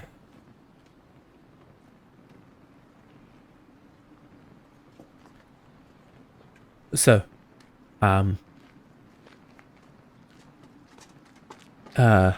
who's paying? Yeah, I'll pay. Oh, excellent. 250 gold, please. What is a platinum? That is 10 gold, right? Yeah. Yeah. I couldn't remember. Oh boy. Okay. Yeah, that's a lot. Can we get a receipt for that? I think we might What need was- to show it to somebody. What was the cost to come over here? It's been so long. Not 250 gold. Wasn't it Yeah. free as a favor? Does I that think- does I that think that- sound like a BS number from Marco? You can make an insight check. Oh, yeah, that sounds like out the left field. We were free though, right? Yes, you had negotiated that as part of your agreement after the first mission turned out to be far more taxing than anticipated. 19 insight. Maka is showing no signs of you know Dragonborn faces. That's a straight face. That's not a jokey face or a maybe I can get one over them face. Okay. How well do you hide or attempt to hide your sticker shock? Let's see in that price tag. I don't know about everybody else, but Savarius is not pleased with his facial reaction. Yeah, I imagine Cassette reaching into the, going to reach into the pouch and then stopping very abruptly and looking up at him before she did anything else. And then, looking around. Let me explain to you how this works, alright? We have a ship. You have what I assume is quite precious cargo. It is the middle of the night. And you have come to us to say you need this cargo moved very quickly. We are very good at that. That is why we charge what we charge. If you want, you can go down, find another ship down in Dark Orchard, or just wander into the city and find someone there where you can get a ship and take her out that way. You're perfectly entitled to do that. The agreement that we had in place was for this group to come over to Drakesburg and then go back to Delzima. I have a question. Where is your crew planning to go now? do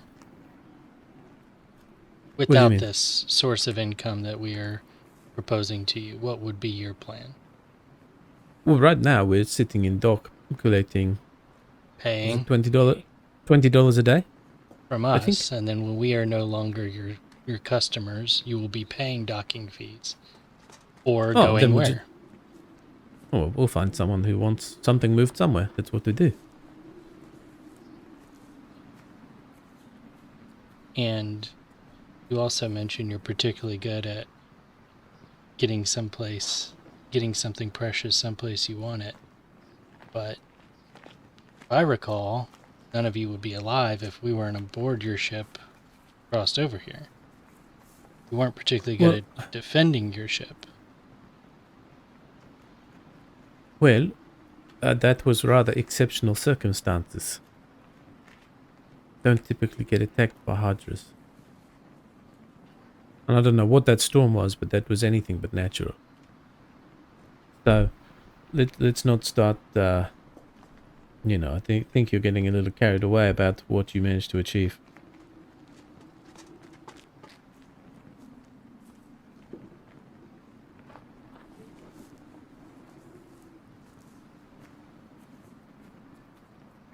Listen up, Greenskin.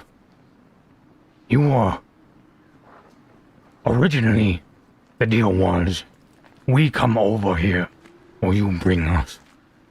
And then, as far as us going back, I do not see the difference, whether it be us or our cargo. Your return trip, that debt can be paid. The way I see it, how we see it.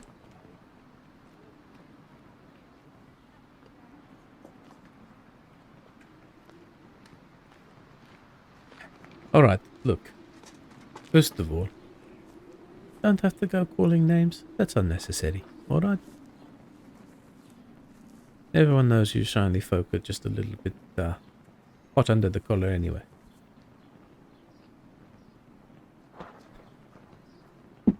Secondly, there's a big difference, right? You are a collection of people that nobody knows, nobody cares about particularly, as far as we were aware. Now all of a sudden, you have cargo, and he gestures to Lavinia and sort of gives a slightly half-apologetic smile. You have cargo that I imagine is rather hot property right now, right? Who knows? Me, I work in this line of business. People don't usually come up to me and say, hey, I have this person who's cargo and I need them shipped immediately out of the city.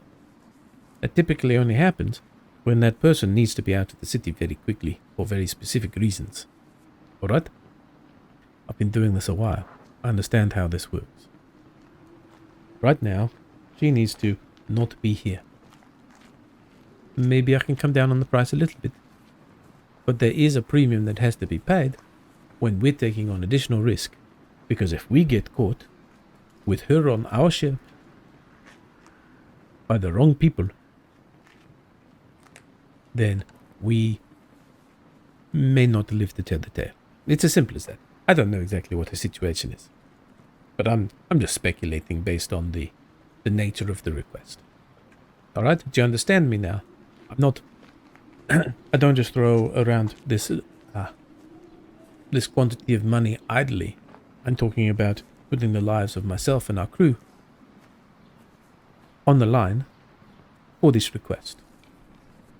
In a way that the original deal did not entail.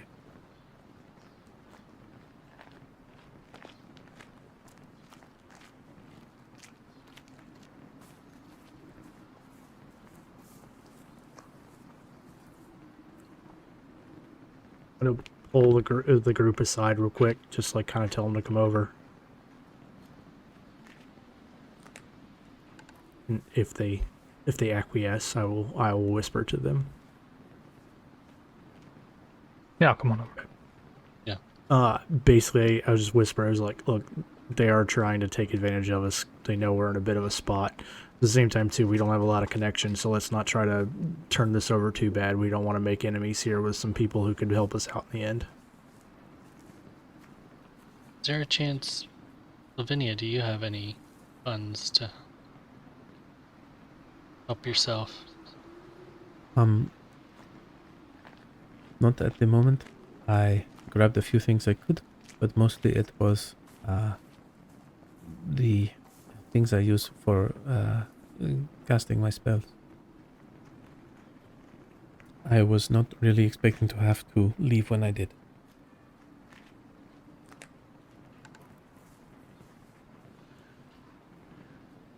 It may be that we can find a way to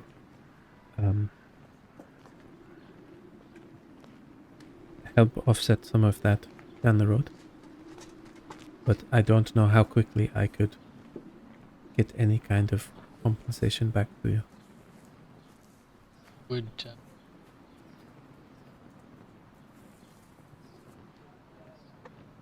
your friends be able to help? Well, that's what I meant. Yeah. It's possible, yes. But I don't know exactly how that would work. It just depends how generous they're feeling. Not just about the money. I think the money is a little bit much, but it is quite a journey. But I don't know that they're particularly well handled to help you or protect you if something does happen. We've seen that. I mean, they're not pushovers, but they'd be dead without us. And them knowing, them having the information, we seem to have tipped our hand about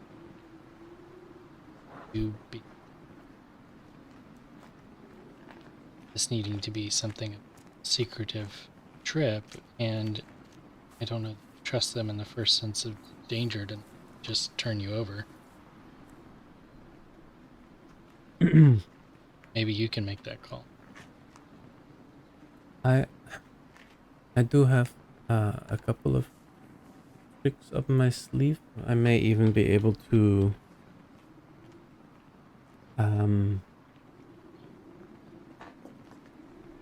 protect myself a little if something does come up.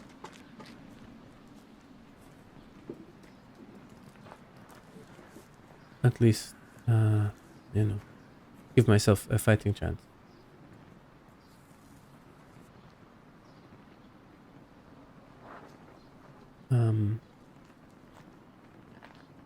I don't. There. I get the impression you have not dealt with some of these types of folks before. They do take these agreements very seriously. If they are saying that they are going to transport me, they will do everything in their power to take me there, because their reputation is what ensures their livelihood. Yes, that's true. If it got back to Rolliver, they had Right, done us something disservice then. Anyone in the Gulf, they would lose all reputation, they would have no source of work. I agree the price seems steep, but also I am not too surprised. I half expected him to ask for a lot more. I don't think they know who I am, which is good. But even if they did, yeah, who knows? The point is they are...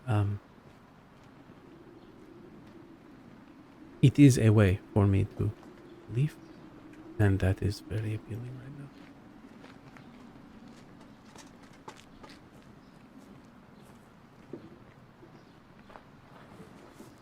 And just kind of, she'll just whisper to the, I'm sure the group probably would know, but just out of character, I am carrying for the group 372 platinum, 31 gold, 50 silver, and 3 copper, plus gems that are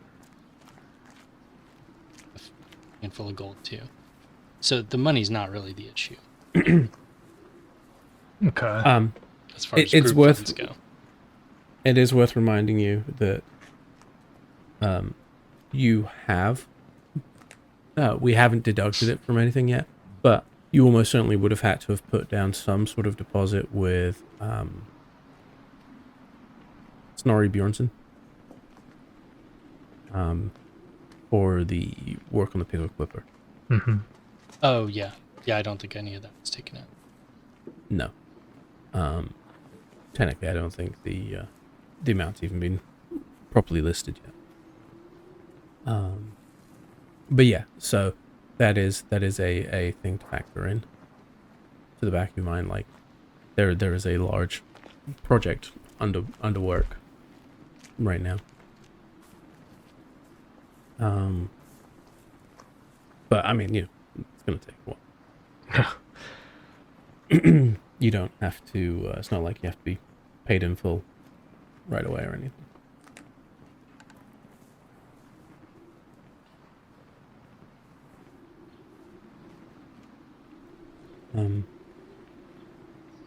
So yeah, that's just to bear in mind as far as your funds are concerned. But yes, I mean, obviously you do have a lot of money at the moment.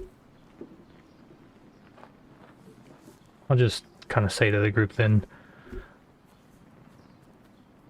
Hands are pretty much tied, aren't they?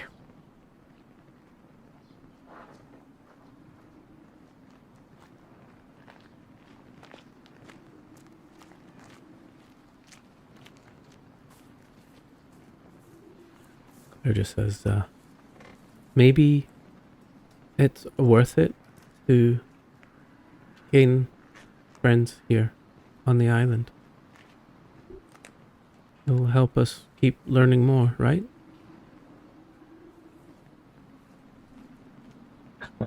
Much the purpose of this endeavor.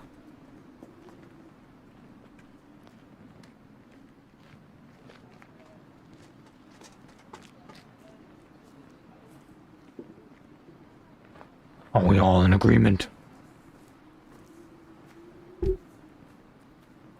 Yay. Yeah.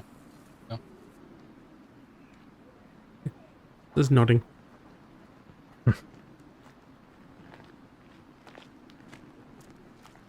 Look back to Marka and You have your deal. Do not disappoint.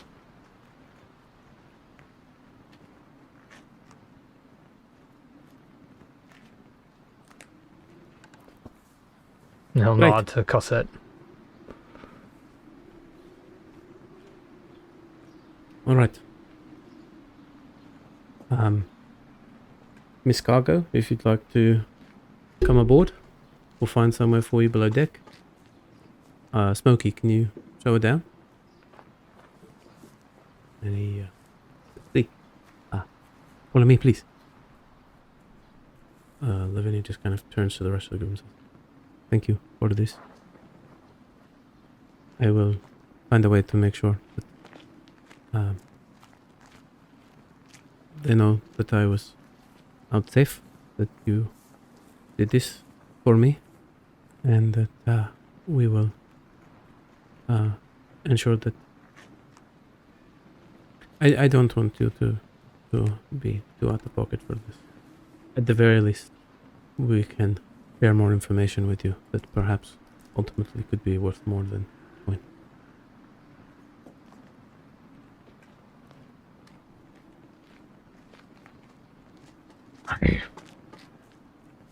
Before you depart, is there any other key names that you can share?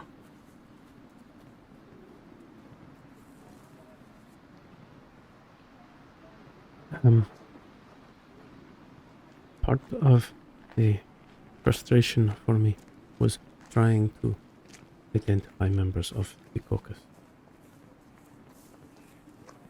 I don't even think the Lady of the Lodge is one. Duarte, I knew.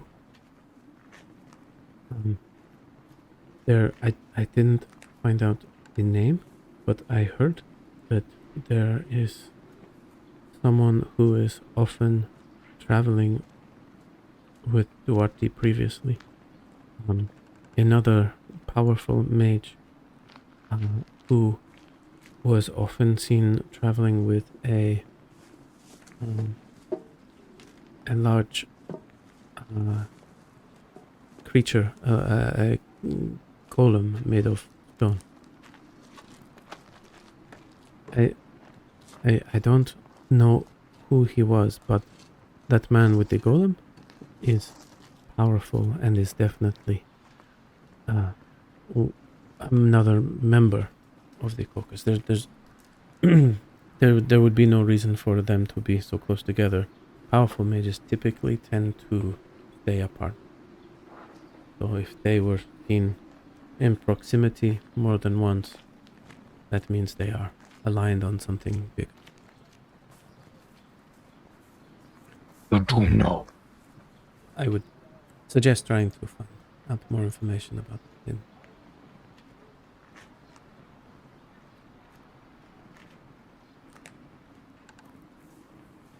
And he'll nod to her.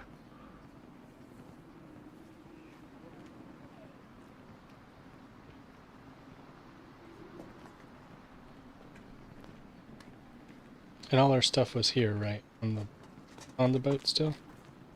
That's true, you did have a bunch of stuff on the ship. Ooh, I Try guess to we better get my that. opening So I think the flail is on there. A bunch of little bits and pieces that had been brought but then left when you went adventuring in. Yeah, like javelins that I could Yeah. noticing.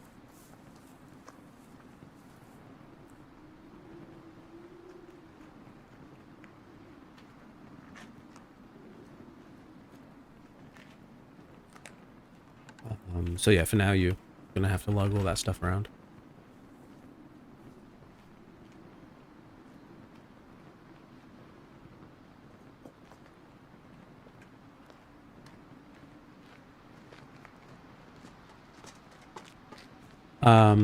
All right. So, Lavinia disappears below deck.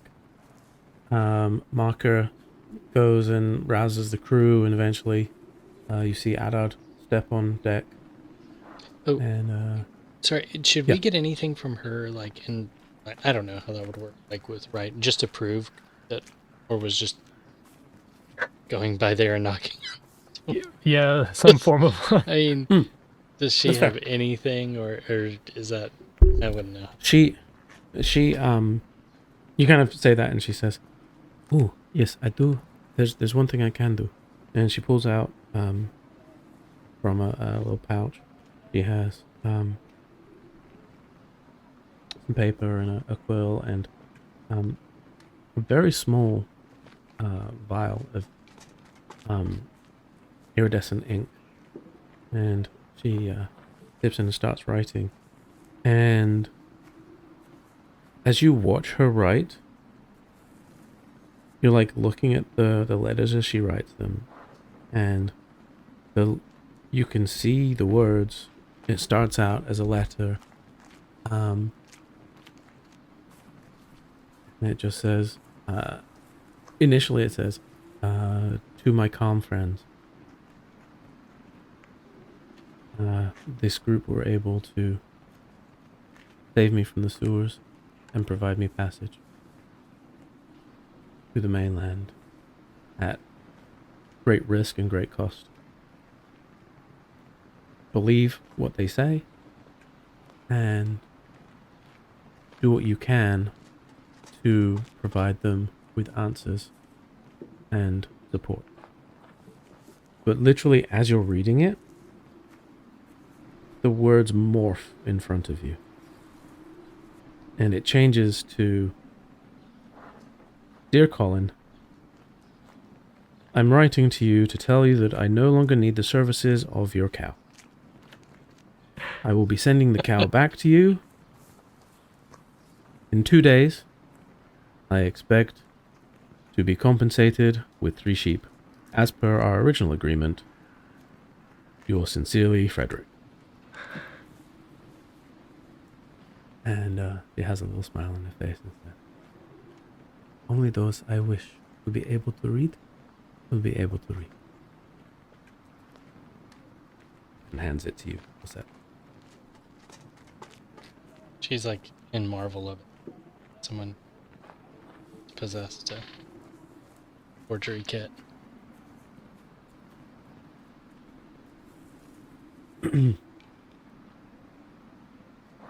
What is this called?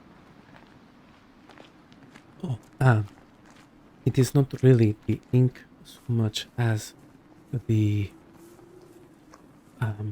way I use it. It was a spell I was taught as I learned my craft with magic. It allows me to change the way the writing appears.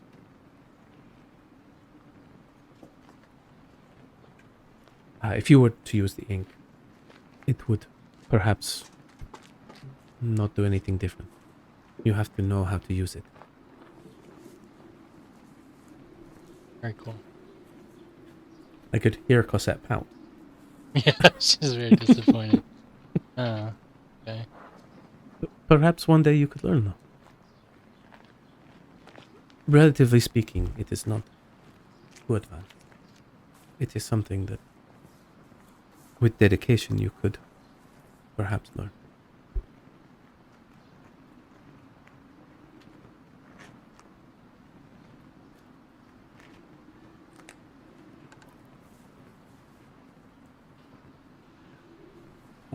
So yes, you gather your items. Captain Adard comes up on deck and says, "Right. See, there's been a change of plans. Not a problem. Understand Marcus got everything taken care of." And there's like a little pause. And they look you over and says, "Look, I like you guys. You saved my ship. I won't forget that in a hurry. Technically, we're freelance. We just do a lot of business with folks like Rollivar. I don't know if you have any way of reaching out. I know some people can do that. If you need us, reach out. If we're close, we can try and get to you to help you out. No guarantees.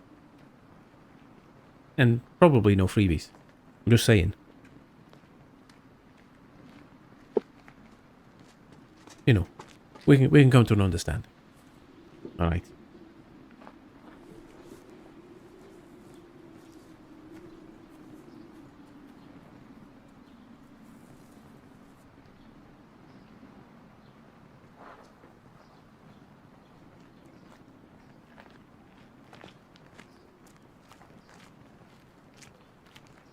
Alright, we need to get going. Tide's going to shift soon, and I understand this cargo needs to get off the island. Just get her back. She will find her way from there. Yeah, Marcus said. Honestly, he's a bit thick sometimes. I figured out what you meant when you said living here. I don't know. It's fine. Whatever. Stay safe. Try to keep your heads. Literally. We'll do our best. We'll keep your offer in mind.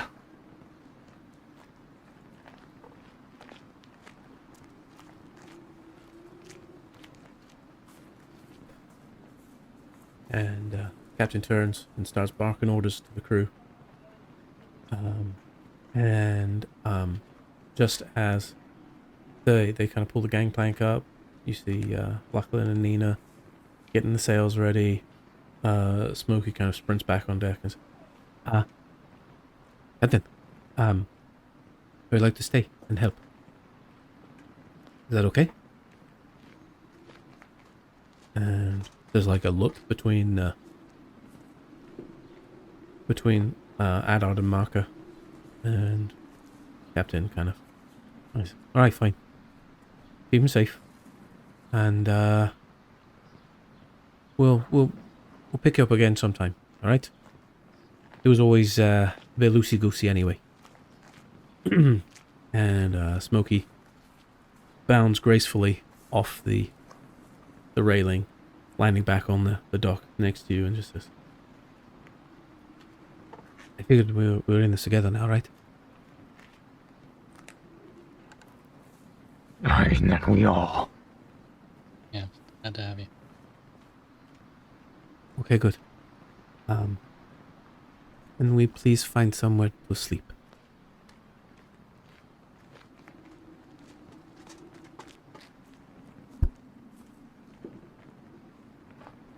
Yeah, I mean, maybe something before.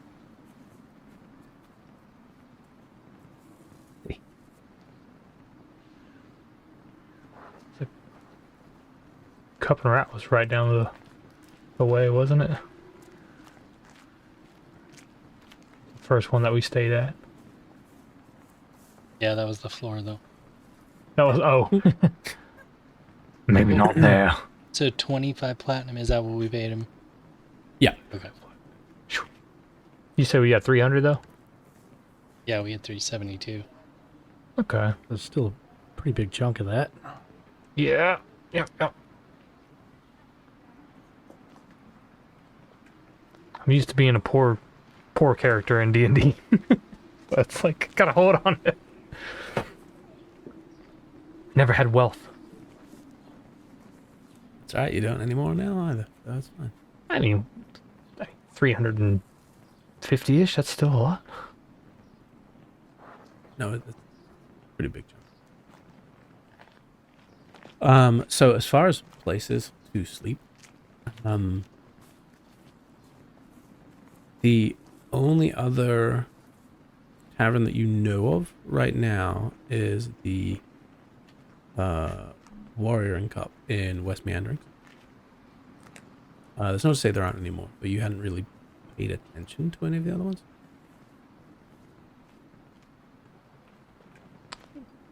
It's not too far, right? No. No, not at all. It's, be about 20 minutes. About a mile back upstream.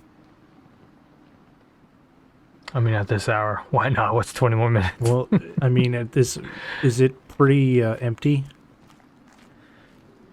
The streets? Yeah. I mean, taking a risk beforehand, but I mean, yeah, I guess we'll just try to get there as quickly as possible to get out of the line, get off the streets and start to blend in a little bit more.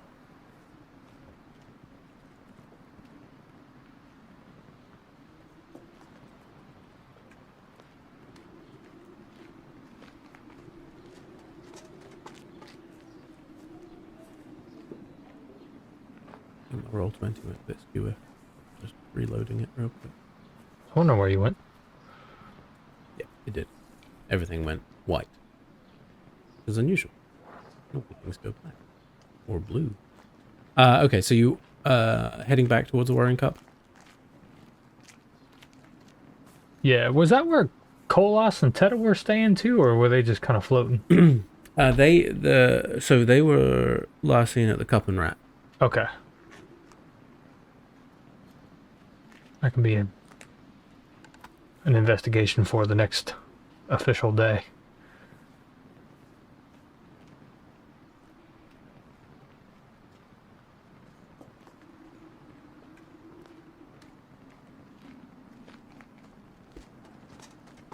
All right. Anything happen between the dock and the Warring Cup? Hopefully not. Yeah, hopefully not. Head on a swivel. Give me a perception check.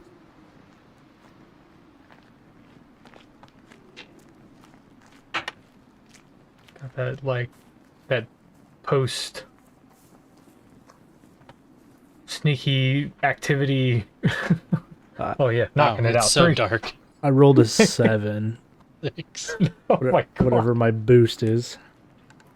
It's probably quite a lot, right? It's That okay was for on me. perception, I think. Yeah. That part there was like Perception. really Okay. +8. good. Yeah, that's okay. So that's 15. Okay. Not bad, not bad. Yeah, it's a very cassette. There's a couple of sort of sputtering torches on some of the buildings here. A lot of them have just gone out as the nights progress. It is obviously very late. There's the occasional little snowflake that is dropping down. And, as you do get close to some of the torches, you hear a little sizzle as a snowflake lands and gets melted. But yeah, really, you're just happy that you can see where you're going. Or you have a little bit better idea what's going on around you. And you just keep your eyes peeled, looking to see what's going on. And no obvious threats that you can see. Everyone seems to be away, really. There's no real sort of guard presence in Dark Orchard. As you get in towards West Meandering, there's a little bit more, not much, but you do see a couple of sort of goblin militia guard type folks hanging out not too far from the Warring Cup. They are sort of like gathered around a fire pit in one of the little squares, and you can tell they're sort of doing that very half-hearted guard type duty where they're mostly just trying to keep warm, and they're not expecting any threats, and they're really not looking for any. You figure, keep your head down. They're probably not gonna worry too much about your group. You do see there is some warmth spilling out from the windows of the Warring Cup as you get close. Door is currently closed, but there's, like I said, there's torches burning inside, clearly.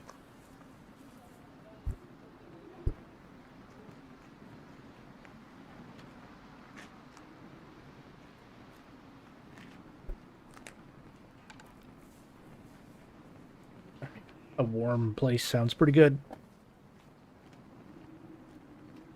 Mm-hmm. As you head in, you don't see the human innkeeper. You see instead the female goblin who's currently behind the bar. There's close to the fire, there's someone who appears to have just passed out at the table, sort of slumped over, softly snoring. And that's it. It's just those two in the main room there.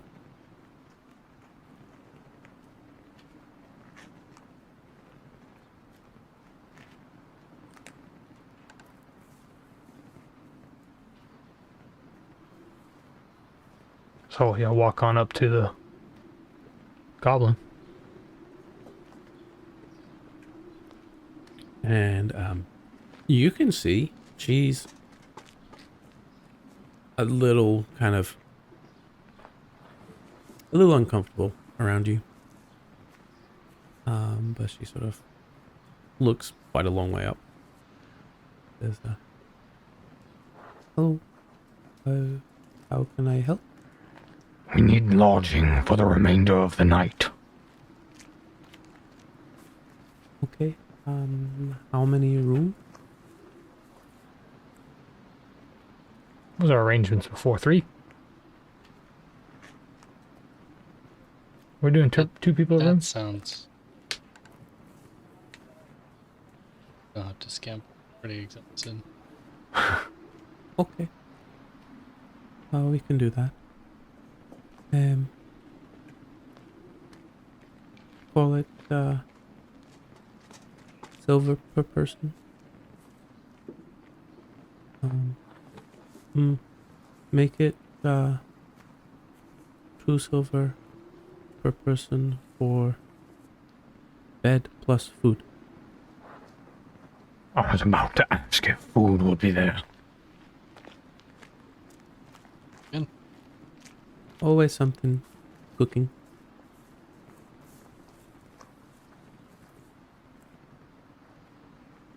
And, We have 6, right? Yeah. 6. And she says, room 456, and hands over 3 keys.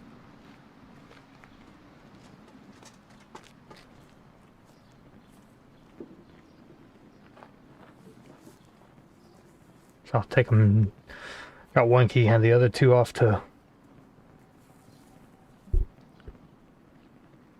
See a cassette and I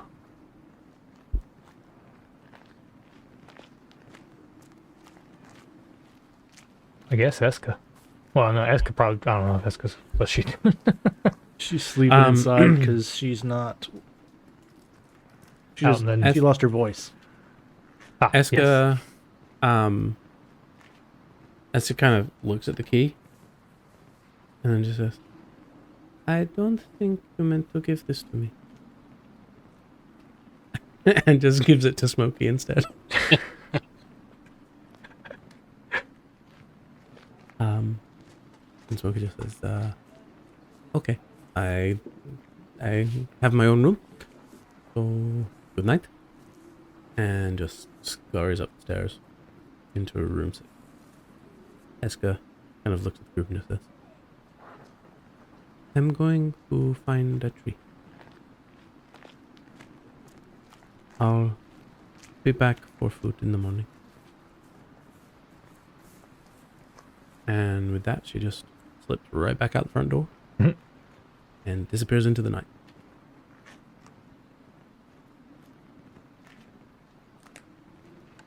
Maybe you'll see her again. Who knows?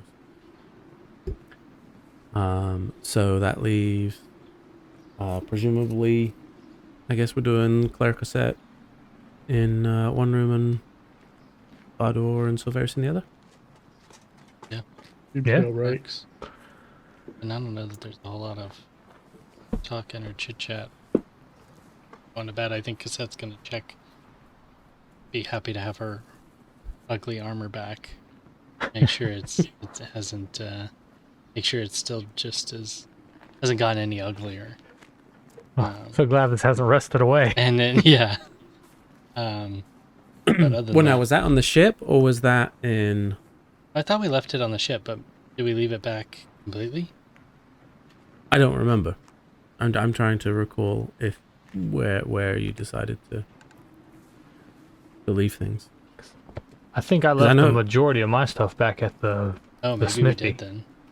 Like in the basement of the shrine. Yeah. Okay. Okay. Yeah. Fair enough. So what you've got back is the rented padded armor from Yeah. Okay. from the smith. Yeah, because I would And have then had to you still- store it here somewhere. Yeah. Right. Okay.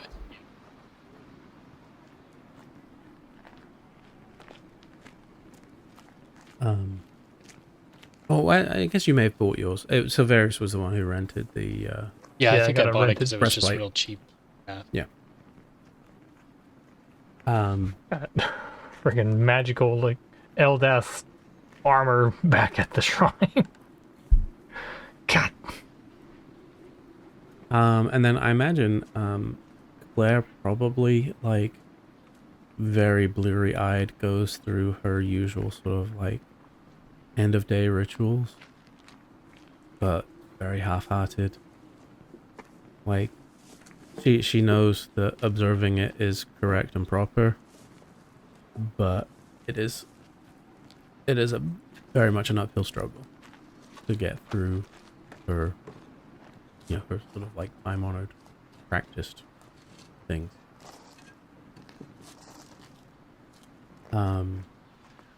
What about Bardor and Severus? Any chat there? I mean, I'm probably going to be a little bit more cautious tonight. I'm just going to like check the windows and the locks and kind of, you know, see if there's a lock, you know, how the lock on the door is, stuff like that. But I'm not really going to be too chatty. Just go to sleep after that. All right. Give me a perception check as you look out the window. Fell off. Oh. A 7 again. Okay. You look out and you think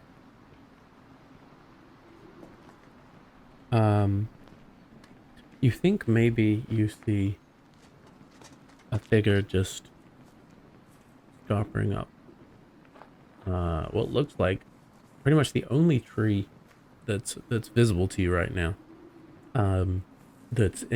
Is like a tree that's in a it's not really a square, this area, it's just like one of the gaps between the buildings. Less a square, more a slightly wide street. And there's a tree there. You think you maybe see a figure darting up and disappearing into the upper branches.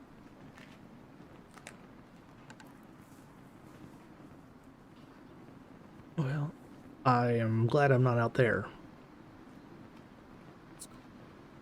I will go to Very and I will, go to bed.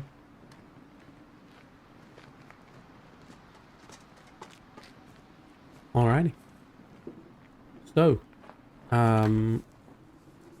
the rooms do lock reasonably well, and it's also kind of comforting, but you feel like it would be almost impossible to unlock it without making some noise, because it's just that kind of lock where, you know, it's not just like a little tumbler key situation. It's like got the latch thing that would just be noisy if you opened it. But that's reassuring.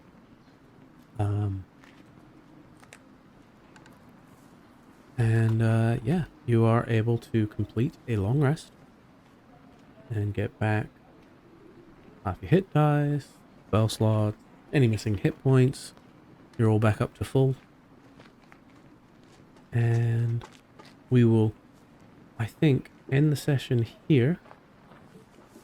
It would probably be based on the time you got to sleep for you to properly finish the sleep portion, at least, of your rest. You're looking at needing to get to sort of like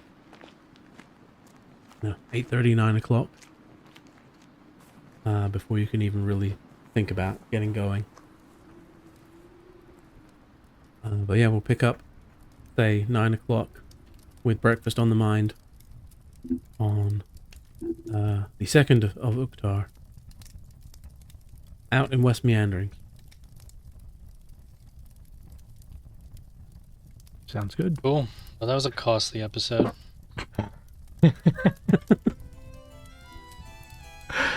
Oh man.